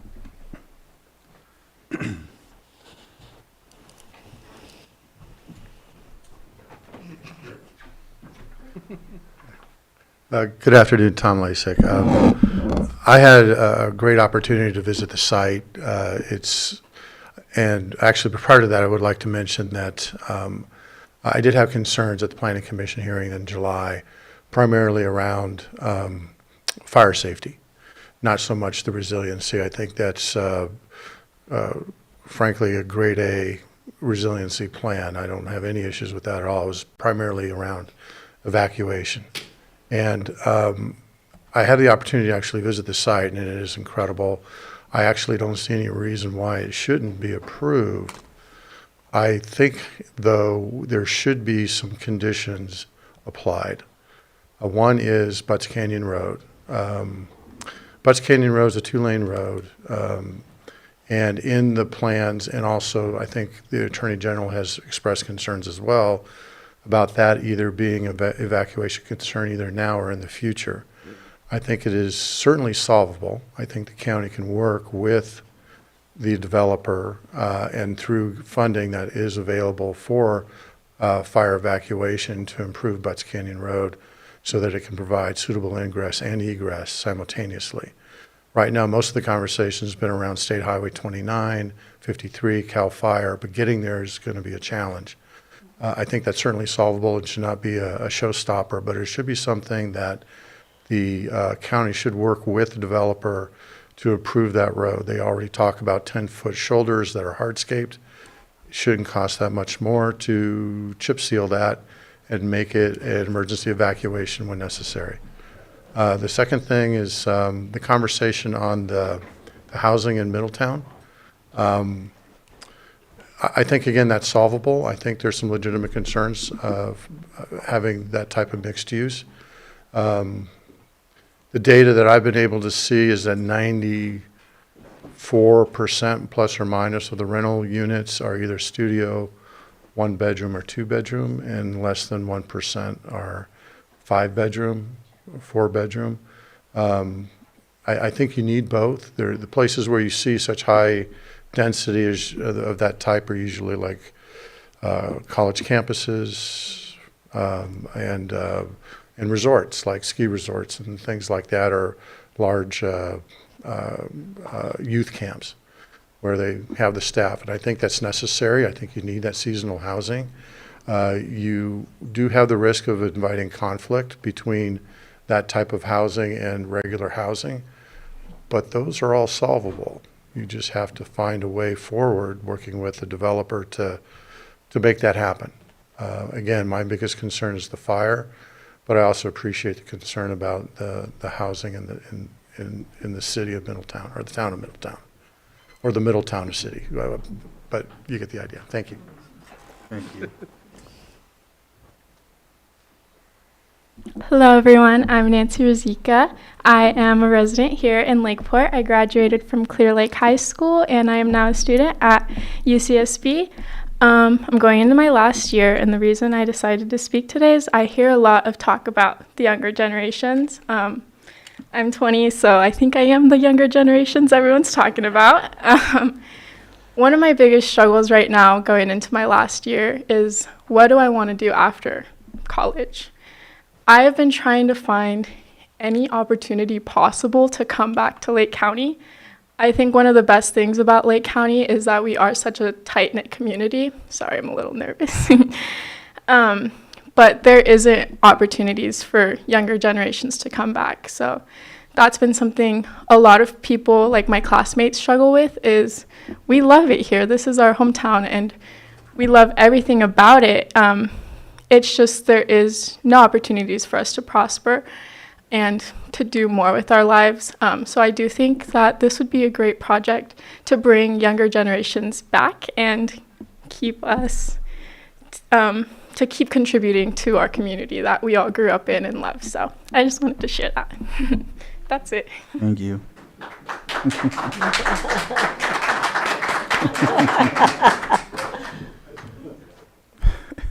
Any other public public comment? How about Zoom? All right. Yep. You can unmute and state your name for the record. Hi, I'm Kathleen Cutter. I am a wildfire mitigation specialist here in Marin County.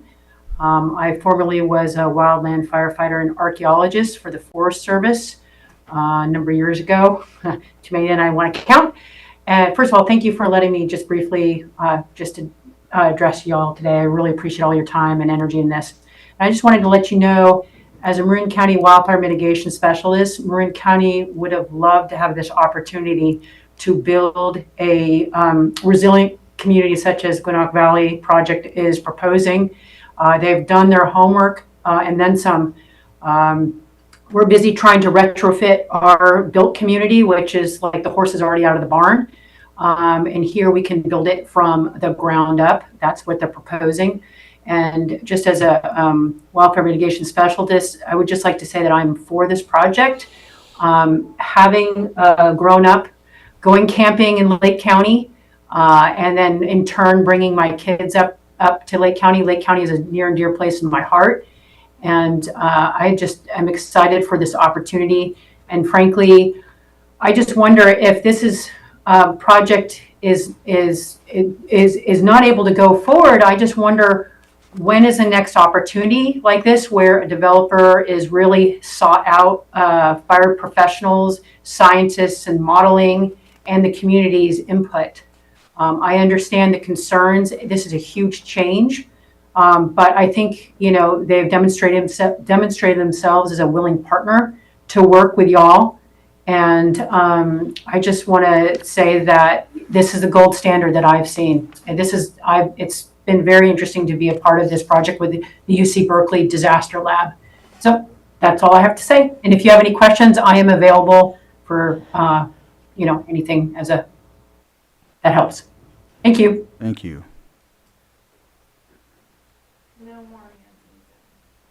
All right. Any other comments before I close public input? Public comment. I keep saying input. All right. I'll close public comment and bring it back to the board and for further discussion, and I'm pretty sure action. Supervisor Owen, it's in your district, so you should start out. There you go. Okay.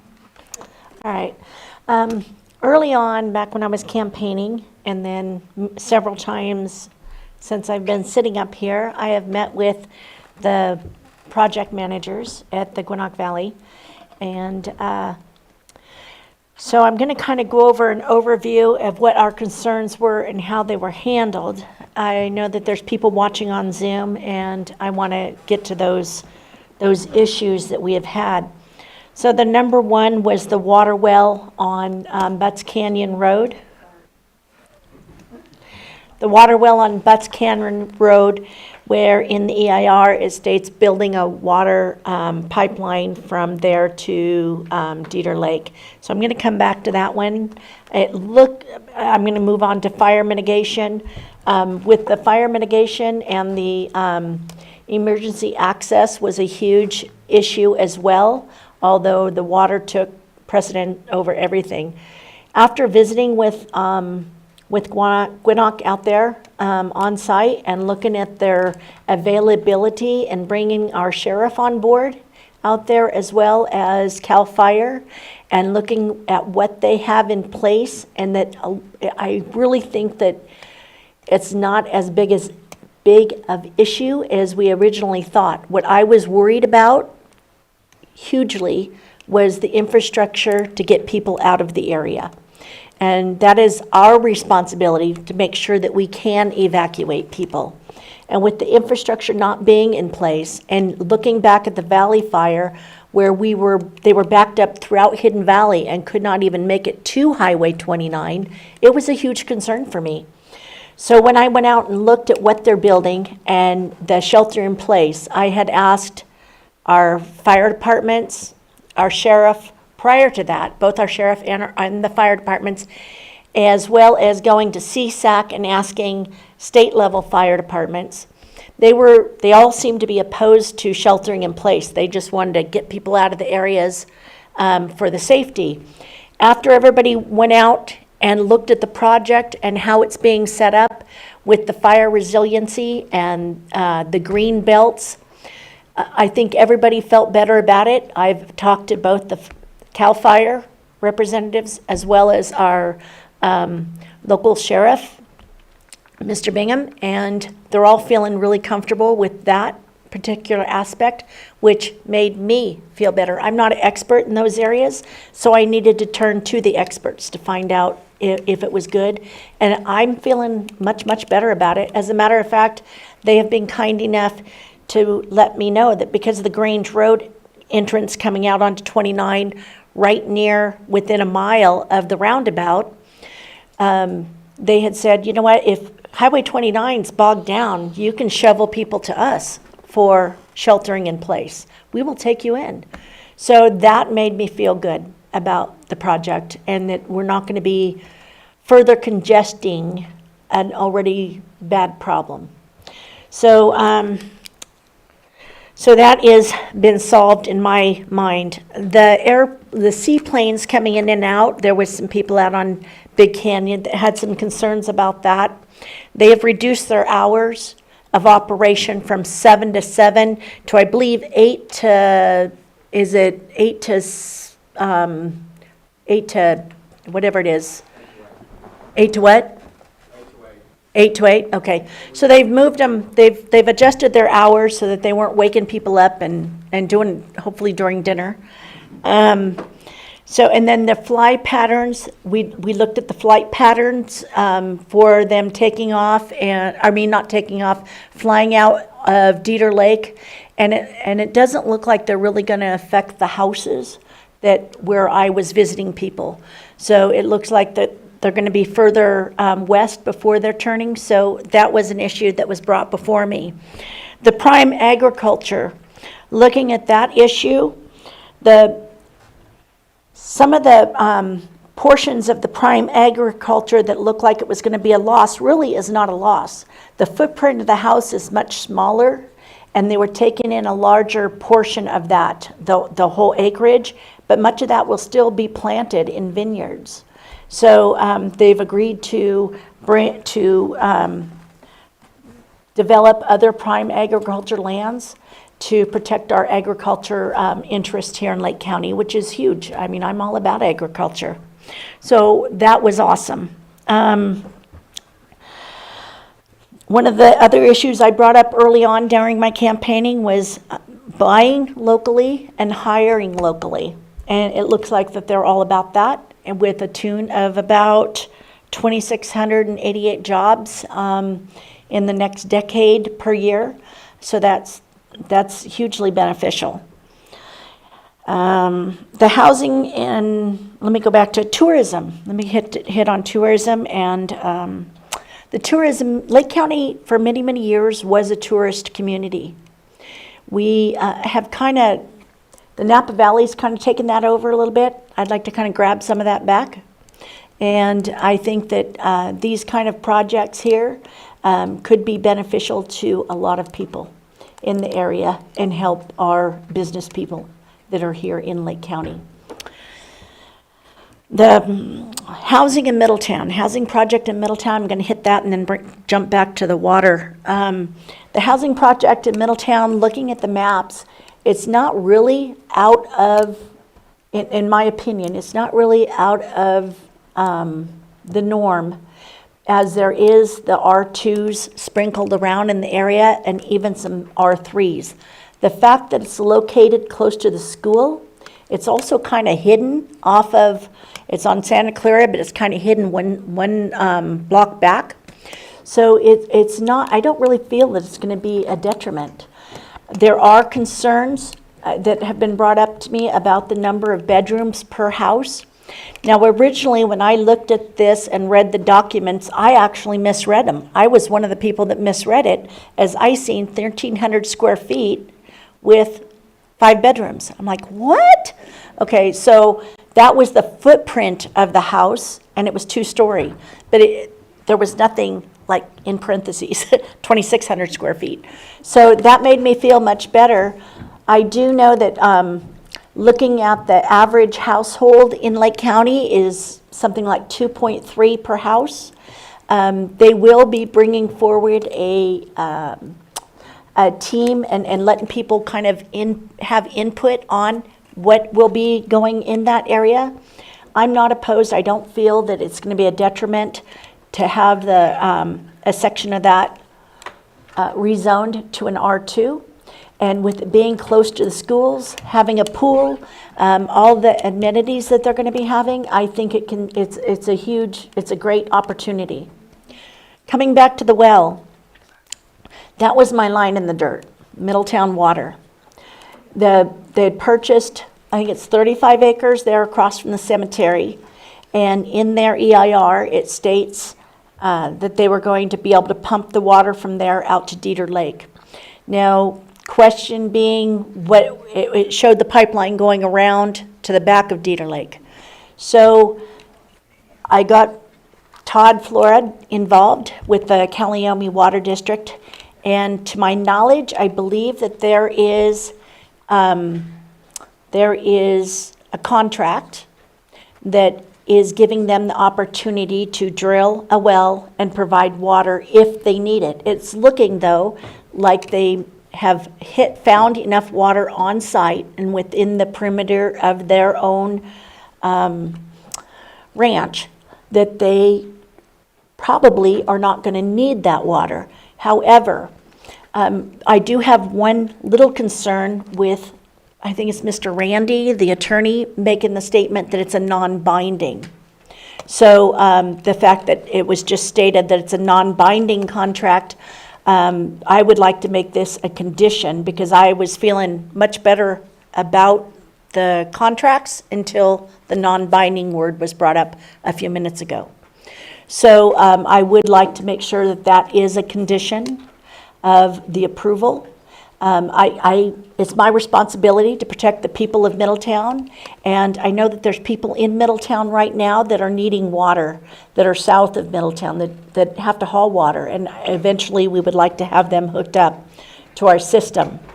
So I think that kind of concludes what I have to say. I think this is a phenomenal project. I think it's an amazing opportunity. My only concern left is the non-binding. I just want to make sure that we have, I know that I've talked to Todd frequently, and that they've hit water, and they are doing testing today as far as quality and quantity. I believe it'll be a couple of weeks on the quality. And, but just as long as that's sewed up, you've got a thumbs up. If I may. Yes, please. Thank you. We did appreciate the ongoing dialogue with Supervisor Owen and the developer. And as a result of that dialogue, a condition was added to the use permit that was already approved by the Planning Commission that restricted additional wells getting drilled in that location. I will defer to County Council regarding the fact that we do not have the authority as a jurisdiction to require a binding agreement, but I'll defer to them for further explanation. All right. Hello, supervisors.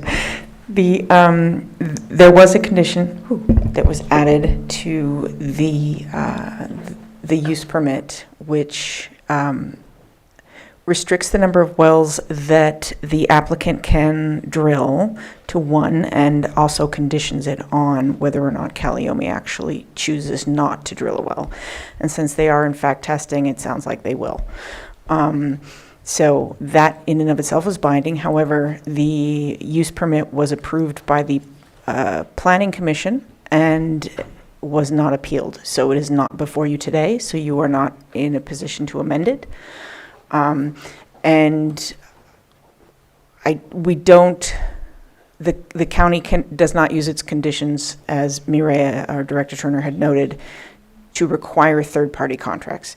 So the county does not regulate third-party contracts. Where your authority lies is within the impacts of the project and how that water, whether or not the water and the project's use of the water is appropriate under the rules. And the EIR has found, the EIR as adopted by the Planning Commission has found that it is.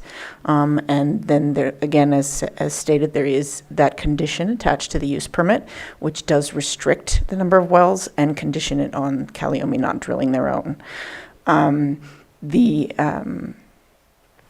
matters before you now, the resolutions and ordinances, within those parameters, you can consider the water use and the application to the project within those resolutions and ordinance presented to you today, and consider making the findings under those, if that makes sense.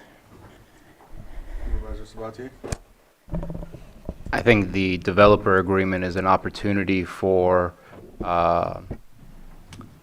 providing input of hope to continued conversation with Calliope. Like you said, we can't mandate anyone else to do something, but we can put in there that we would like to see continued conversation regarding collaboration between Calliope and this developer within the developer agreement, I would suspect.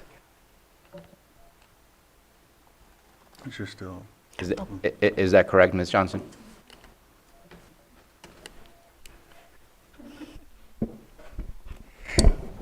My apologies, I had to get the mic.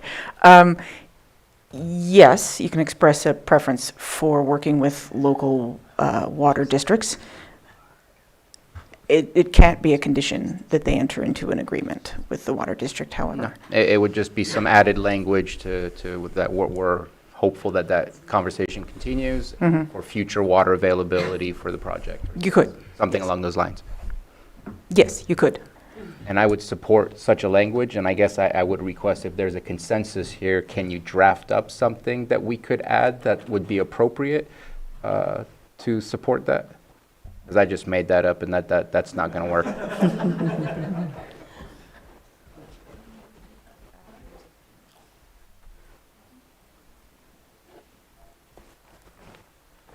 Do you mind if I ask Director Turner some questions, or would you rather I pause and wait? 1 second. Go ahead. I think it would take we could certainly come up with language, but it would take a few minutes to work with community development and the applicant to find where appropriately to place it and draft some language. I may have more. So, do you want to just get into the questions you have then? Yeah. In case there's more? Yeah. So I have and I know we're not looking to change these, but I want to better understand. Condition number 61 for conditions of approval.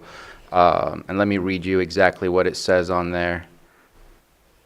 Where was I? Is this the conditions of approval that were approved by the Planning Commission? Yes. Okay. I thought I had it open. There it is.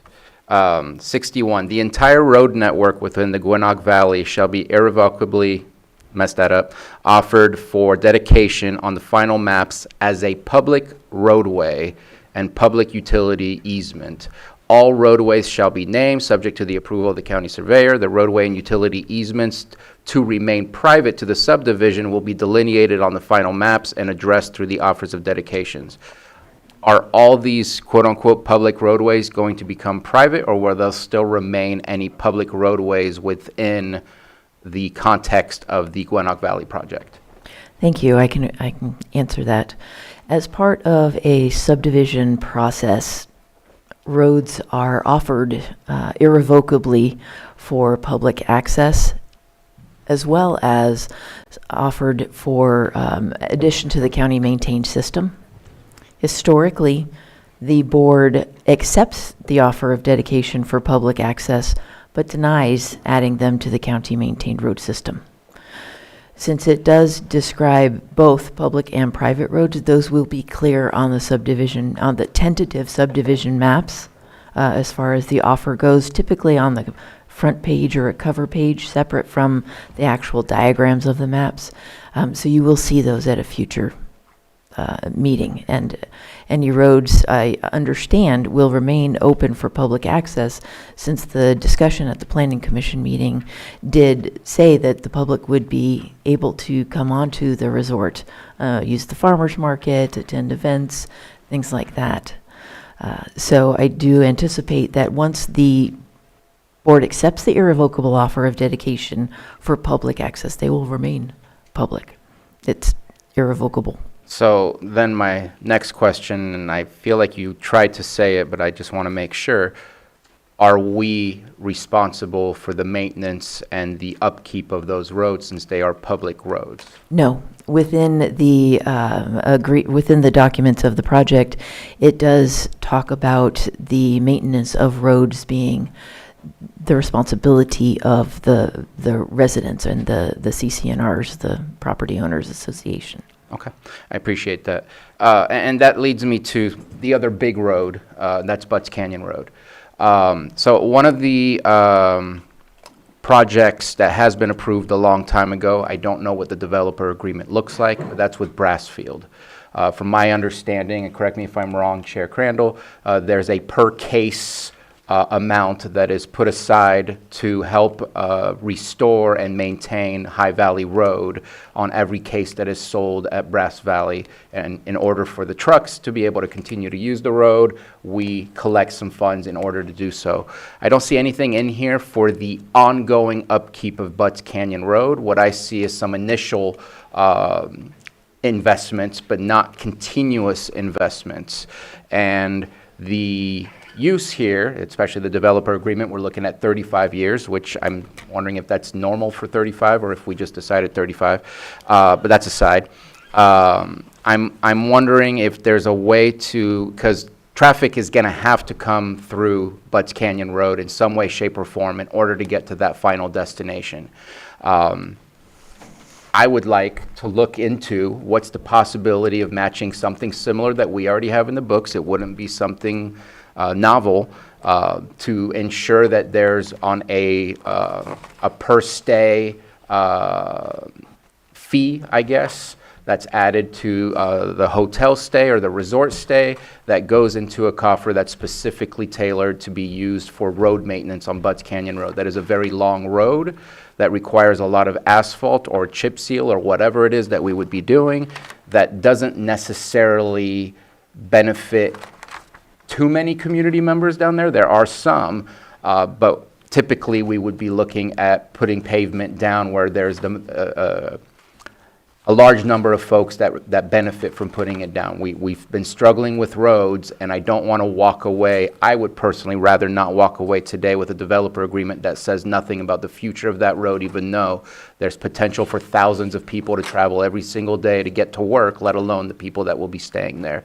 So that's something I'm kind of interested in looking at what can we do I get it that there's some large numbers being thrown at us for sales tax, for property taxes, but more things happening in a community also create new issues that we have to deal with, and it's going to get more expensive for us to deal with these things. And so that money may not solve the Butts Canyon problem if we don't have a specific funding source that helps ensure that we have some funding coming in for that road.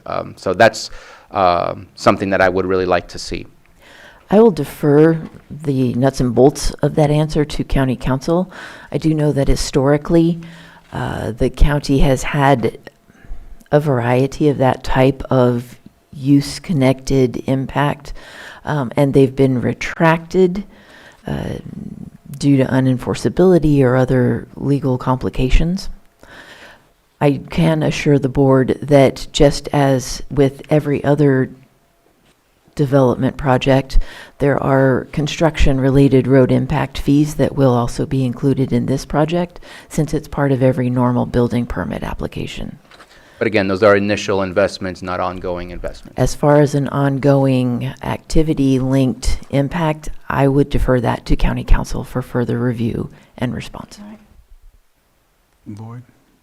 Yes, thank you, Mr. Chair. So on the issue of fees, just to confirm, I believe Supervisor Sabatier, you're referring to perhaps making potential amendments to Exhibit I, the development agreement, in order to incorporate such proposed fees pursuant to a development agreement, the development agreement entered into. That's what I need confirmation on. Yes, Exhibit I. Correct. And to be honest, I don't know that it's something that we could figure out today. It might need to be a further amendment, because obviously that requires negotiations and conversation. I'm looking more for, I think it's a legal capability that would be for County Council to let us know, but if the board's not interested, then there's no reason to look any further. So I'm looking for, is there consensus of interest, and is it legally available for us to look into that? Well, the question of looking into it, that can be provided by, direction to staff, as far as, without necessarily making the amendments today in the development agreement. And I believe Senior Deputy County Counsel Cole Johnson has some additional comments on that issue on fees. What's generally presented before you today is a big picture overarching project documents. The specifics to individual developments, as far as who cares for what, who pays for what in relation to roads, are generally more granular analysis that occurs when the applicant comes back to develop that section. So when that happens, there would be other agreements like subdivision development agreements and other approvals by the Planning Commission and potentially the board for those specific developments at that time. And so certainly you can consider and give staff direction today to see if there's some place to put it in the big picture for the project, for the development agreement. You may also defer that analysis to when the applicant returns with a more detailed application for those roads and their associated developments. And I'd be okay with that. And I guess I see where it shows community benefits. I forget what exhibit, there's so many exhibits. But the community benefits, while I appreciate them, are also beneficial to the developer to have those, because they're on their compound, they're gonna benefit from having these amenities. I'm looking for things that are being utilized in order for this development to function appropriately. Where can we benefit in a different way to ensure that we're able to keep up the maintenance of what is being used to access that development? So if that comes as a future developer agreement, that's more drilled down and more granular, as you stated, I'd be happy to make that, get that consensus from the board if there's an interest, that's what we want to see coming in the future as well. Go ahead. Clarify. Go ahead. Yeah, Vice Chair.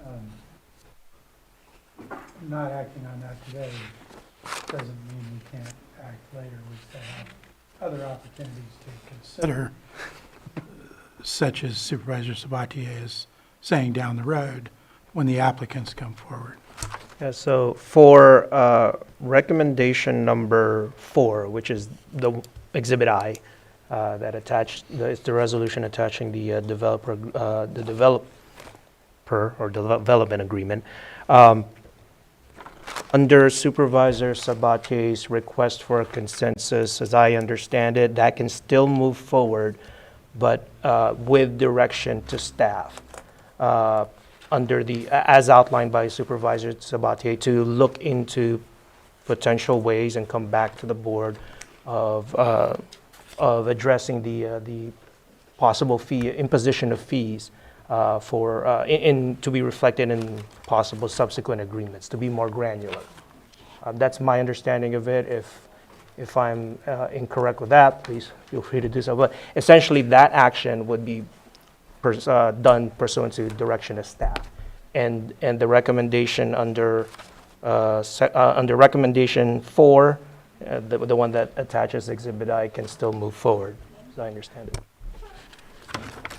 Yeah, I think we can wait for the specific development plans. I don't think we need to do that today because there's going to be several different phases of this, and I think it makes sense to take them development by development and phase by phase. But we can give the direction to planning right now. I don't think that it needs to come back to our board. Just understand that that's what we're going to be looking for when these plans start to move through. Isn't it fairly common within the, like when you're doing a subdivision where there's a fee that comes forward to maintain the roads and the other amenities? I think that's pretty normal. I know they have it in Hidden Valley. And so I don't know if it could just be a portion of that be taken out for maintaining and improving Butts Canyon Road. That might be a thought. I'm not familiar with that type of fee. I know there is a standard fee in land subdivisions called the Quimby fee, which is actually a set aside for park maintenance and development.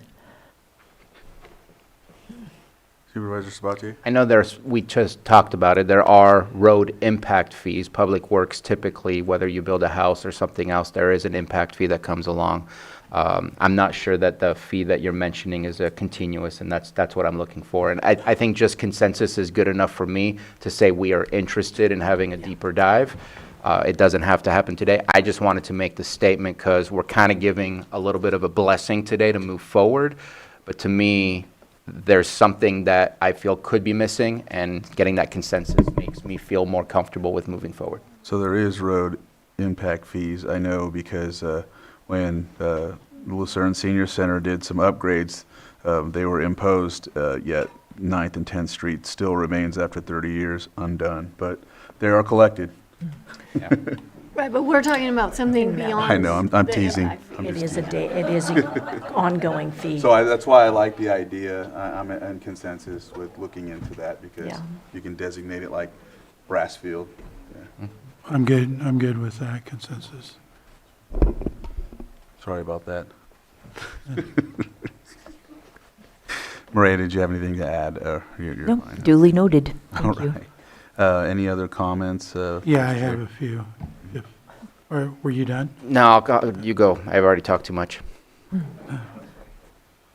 Okay, a couple things I wanted to just make sure I'm understanding and have it clarified right, but because we've had a lot of talk about the water supply, and that's been one of my concerns from the beginning. But as I understand the water assessment, everything that's accounted for there is coming from the property. We're not considering use of water from Middletown for what this assessment is. Is that correct? This is outside the supply for the Calliope Municipal Water District. Okay. Regarding the workforce housing in Middletown, you stated that there was another R2 zoned right adjacent to this property? I think it's separated by one parcel, but it is on the same road, yes. Okay. A lot of the concerns that I've gotten and heard with regard to the rezone relates to people's concerns about the conceptual design. Like, I think people are believing that's set in stone.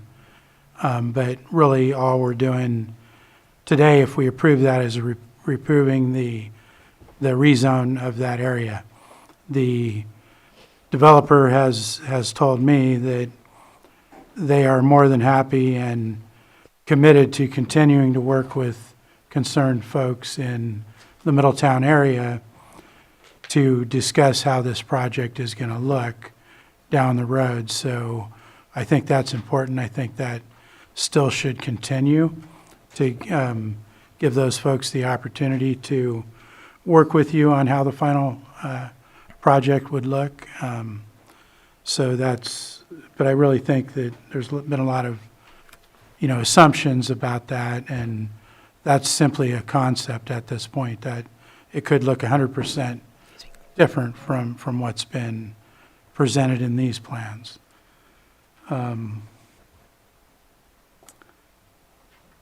I've spent, a couple of times out there for several hours.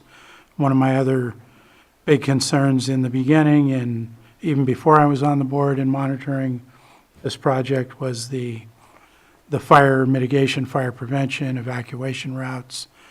I think that it's been well thought through. I think everything that could be done to minimize fire concerns has been done. The secondary route has been added. We have all of these locations where, and I know this is kind of a new concept, but where people could potentially shelter in place. I think there's a lot of opportunities there. Even if we recommend people to evacuate, we still have those as an option. So I think a lot of good work's been done in that area, and I feel comfortable with where we're at. We've done, or the project's done the best they can to really put people in the best position with fire safety and evacuations. There was a public comment regarding the types of jobs out there, professional jobs. That was one of the conversations that I had with the developer just past Friday when I spent a few hours there, and we discussed a whole list of jobs that could be long-term there. I think one of them, if I remember right, was a veterinarian, positions related to things like that because of, the horses and the animals that are going to be out there, and a lot of other management jobs and things like that that are good jobs that are going to be paying a good wage and be attractive to people to apply for. So I think there has been a lot of thought put into that, and there's a lot of potential there. And I think I didn't have a lot of other questions just because I've spent a lot of time talking to the folks there and looking at the documents, and I think a lot of work's been done over the past 5-6 years. So thank you. Supervisor Pyska. You did bring up a lot of my points, but thank you. That's okay. I think there's been a lot of people that are kind of caught up with the concept plans, and all we're doing is looking at the rezone. As you mentioned, tentative subdivision plans are going to come, and so there's a lot of details that need to get worked out in a lot of places. But as our deputy county counsel mentioned, this is the broad overview, the general plan. And I don't have issues with this. I think the plans have been designed and redesigned and refined, and we are in a place right now where this is a pretty spectacular project that that we get to have in our community.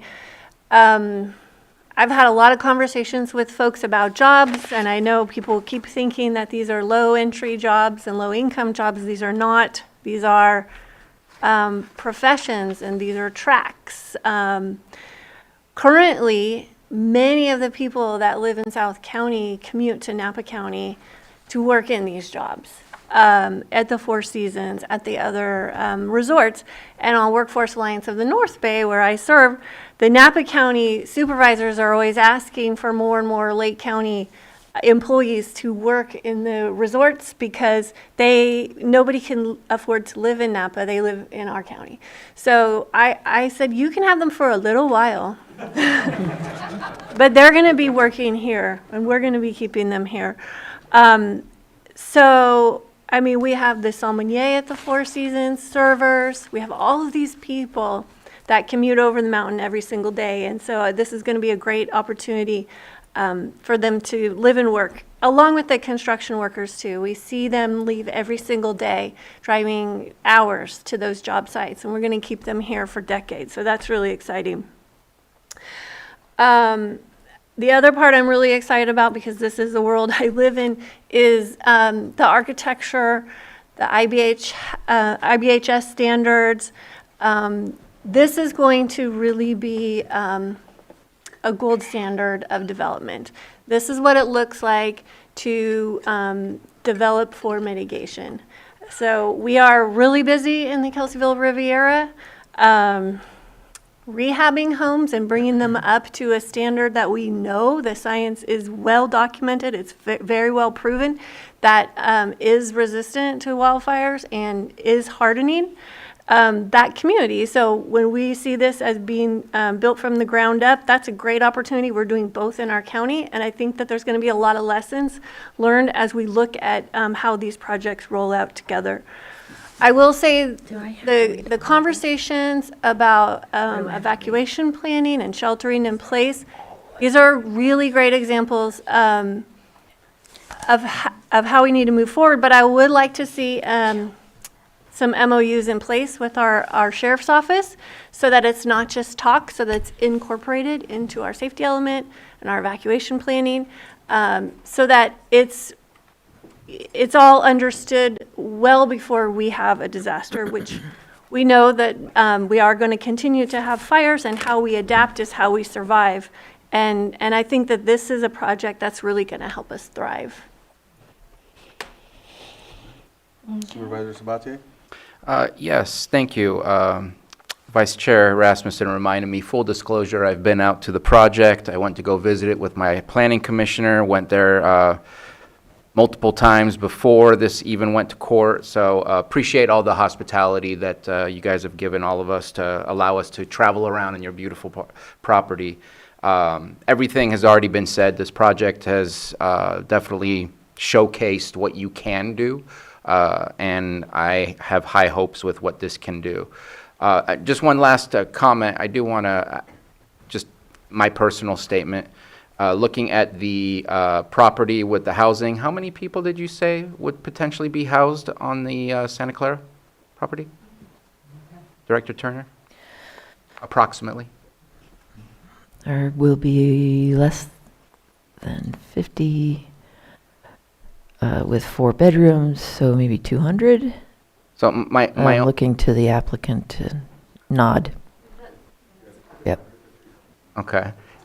Just putting it in your head as it gets further developed, just a concern of 300 people trying to get out with the small amount of road access that there is.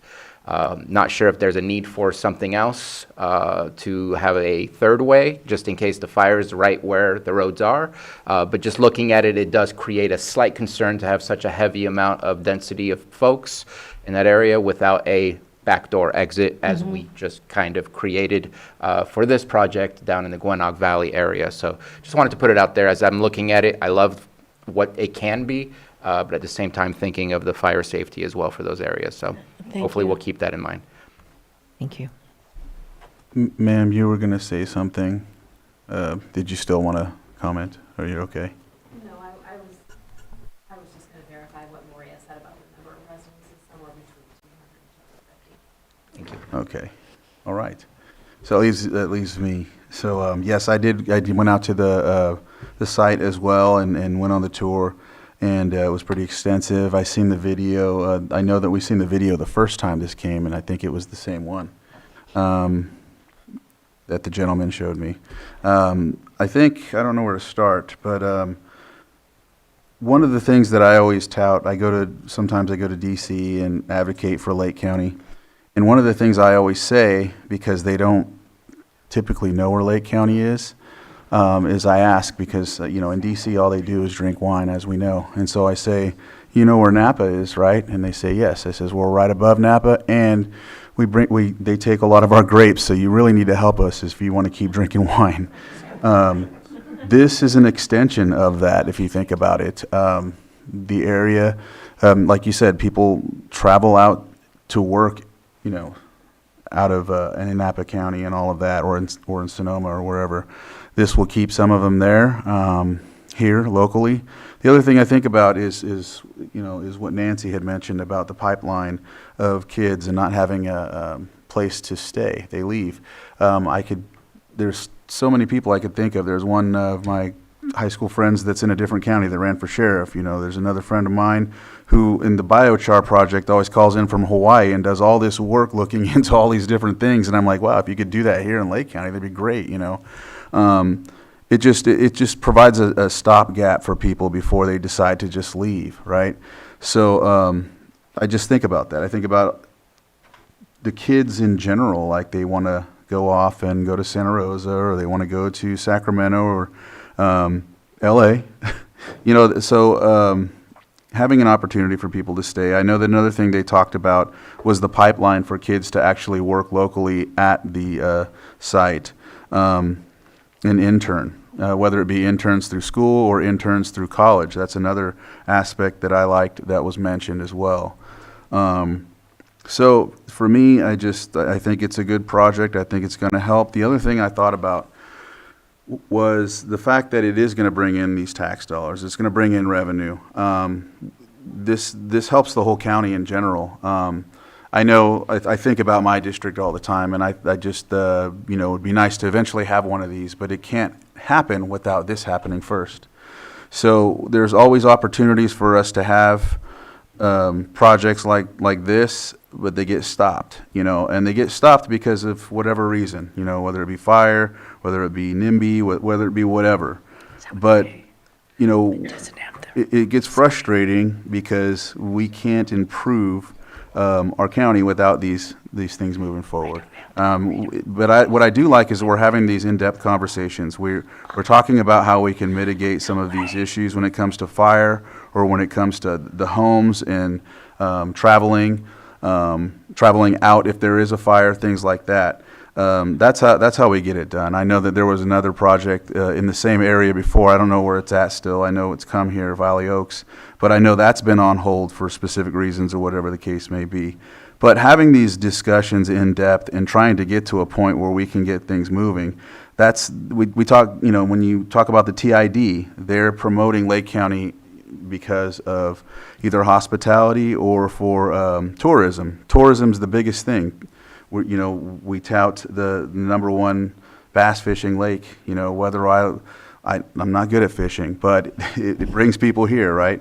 This is another aspect we can think about. So I think this is a good project. I do worry about one thing, but I think some of it's been addressed. It's the ag letter that came out after the planning commission meeting. If some of those issues were addressed, I don't know, Nicole, if you or Maria would like to address that.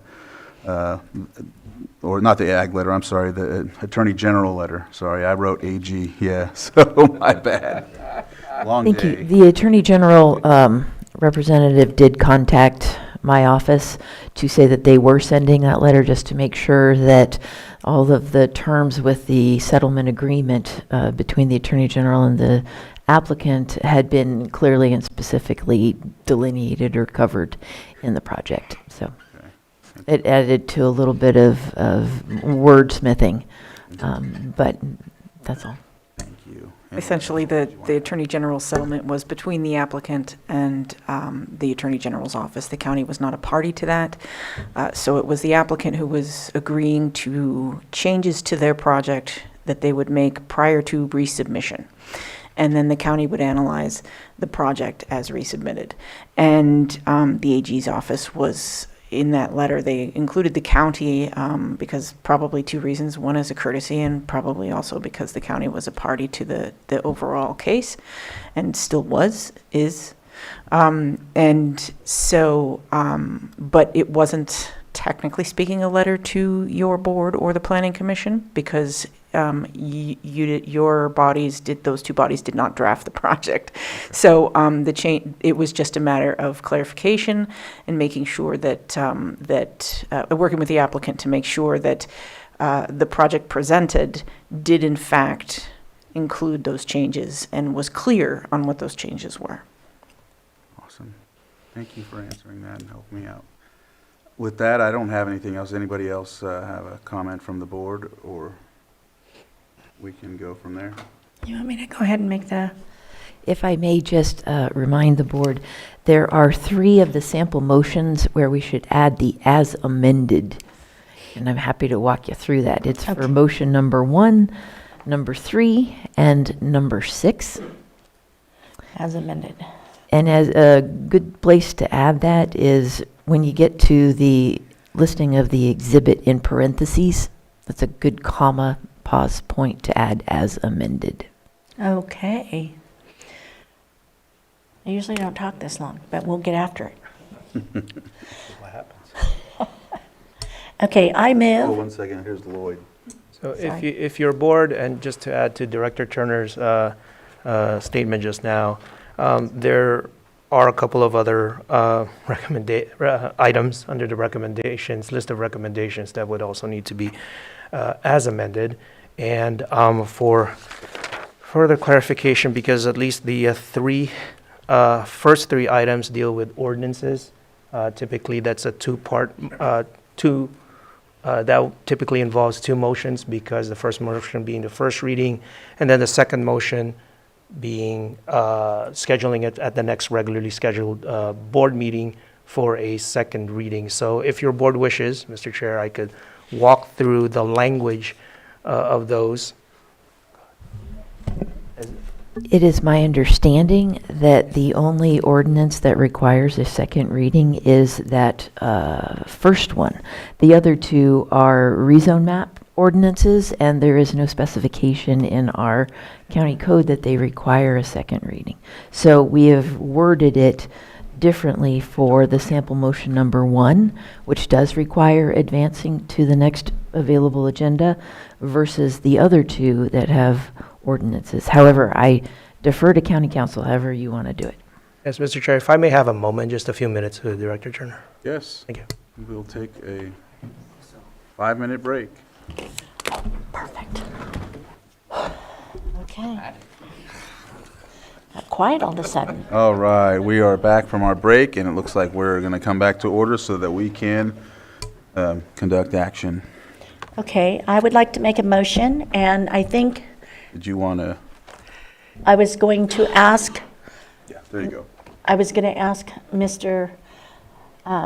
Lloyd to help me with the rewording of it, Yes. if you don't mind. Thank you, Supervisor Owen, and thank you, Mr. Chair. So after some coordination discussion with Director Turner, given that there are some proposed amendments that are submitted for your board's consideration, that would have to be referenced in the motion language. I can walk your board through the actual motion language, and when it comes to the amendments, both Director Turner and myself and Senior Deputy County Counsel Nicole Johnson can walk through those amendments for purposes of presenting them to your board for approval of the motion. So if your board wishes, I can proceed with recommendation number 1. The motion language for that would be to move to approve the first reading of the draft ordinance under the recommendation number 1 to be read in title only, as amended, based on the findings in the board's memorandum dated August 26, 2025. That would be the first motion, and Director Turner can then walk your board through what's being amended in that document. Thank you. The amendment in that document is located on Exhibit F, the draft ordinance, and it is on page 14, Section 2, subsection C and D. Subsection C currently reads, the Board of Supervisors has adopted the Statement of Overriding Considerations and a Mitigation Monitoring Reporting Program and has certified the final Environmental Impact Report pursuant to the California Environmental Quality Act. It would be amended to read, the Board of Supervisors has adopted the Statement of Overriding Considerations and a Mitigating Monitoring Reporting Program, period. And it would end there. The remaining part of that sentence would be removed, and subsection D would also be removed. Okay. Do we have a sec? Do we need to take each one? And for that, as part of the first motion, your board can, or one of the members of your board could just say, so moved. So moved. Second.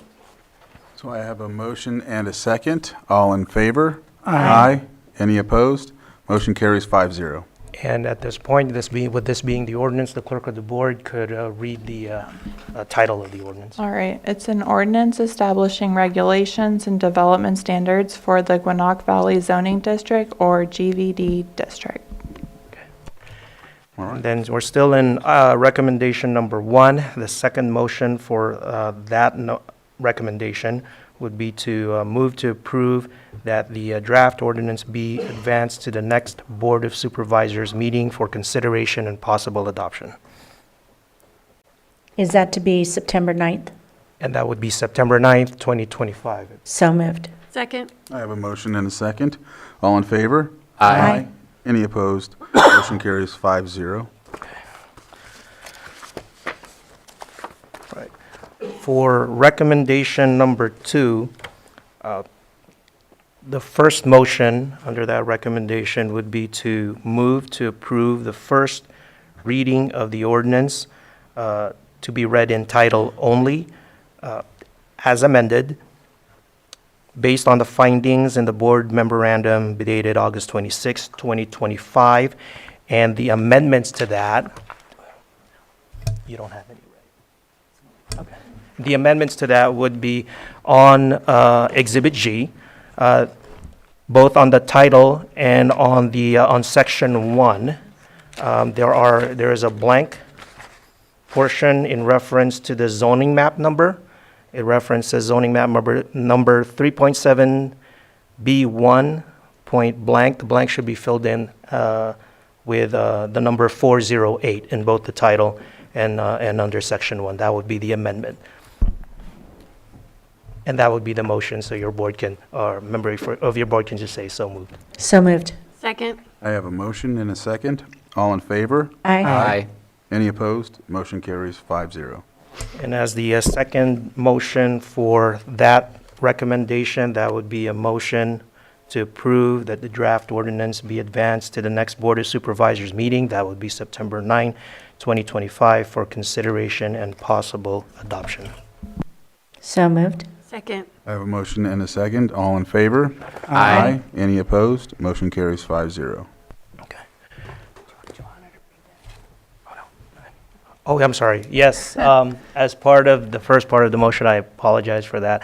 The clerk of the board would read the ordinance in title only.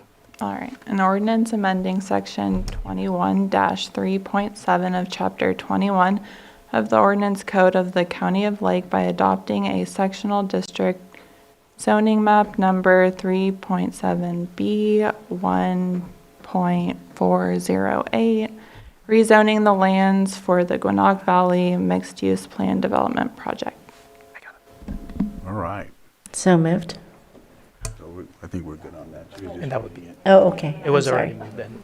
It was just read in title. So moving on on. it. Yeah. For number 3, right? Number 3, yeah. I'll track it to you. So for recommendation number 3, this consists of 2 main parts. Because procedurally this was brought to your board in accordance to the automatic appeal provisions of the zoning ordinance.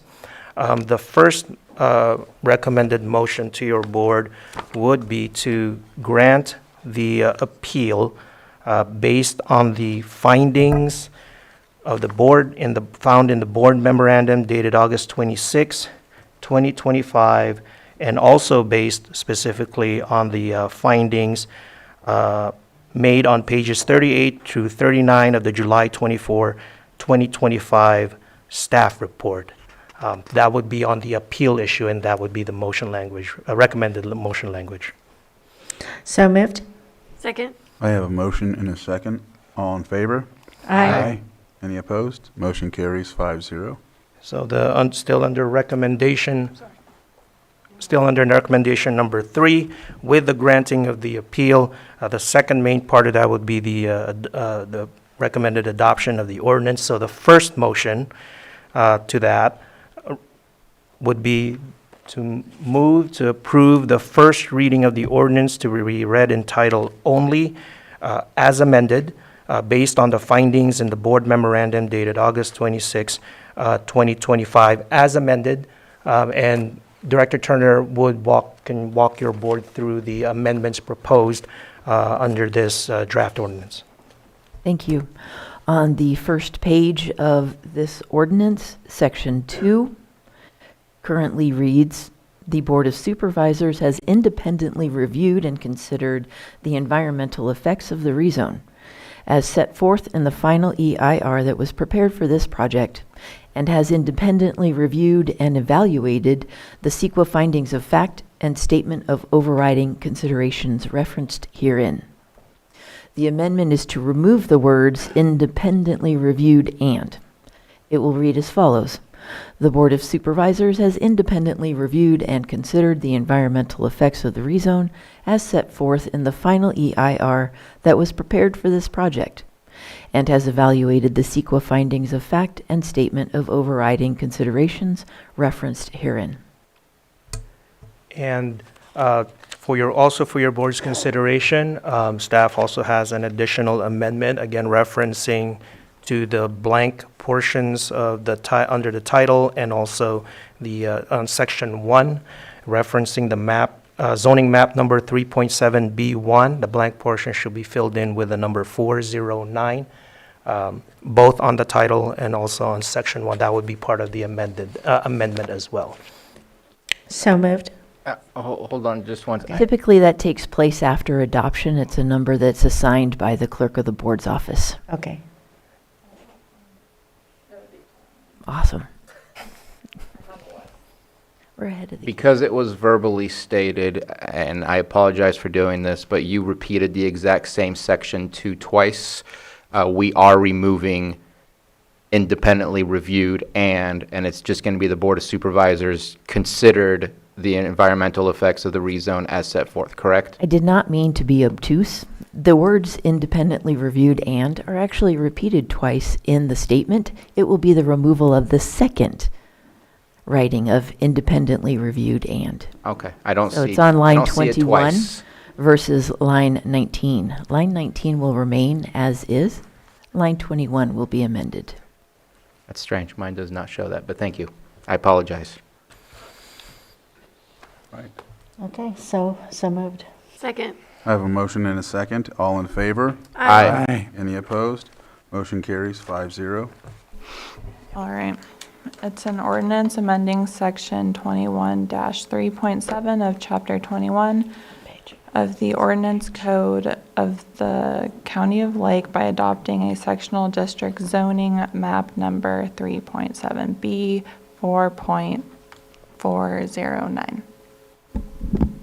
All right, go ahead. And we're under recommendation number 3. The second part of the motion as it pertains to the ordinance would be a motion to approve that the draft ordinance be advanced to the next Board of Supervisors meeting. That would be September 9, 2025, for consideration and possible adoption.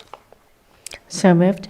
Second. I have a motion and a second. All in favor? Aye. Any opposed? Motion carries 5-0. Go ahead. So for now, on to recommendation number 4.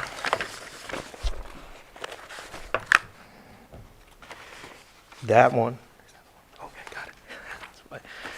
That one is a resolution, and so your board can just offer the resolution. For this particular recommendation, there were some amendments proposed in the course of your board's discussion, and staff has some suggested language that we can that we can bring up to your board as possible proposed amendments, specifically to the development agreement, and that would be part of the amendment, so that the resolution, then the motion language would be to offer the, and I'll have to read the whole title, the offer, because there's 3 resolutions. So under recommendation number 4, the motion language would be to offer the resolution approving the development agreement, DA 24-01, for the Gwinnett Valley Mixed-Use Plan Development Project, based on the findings in the board memorandum dated August 26, 2025, as amended, and the amendments are.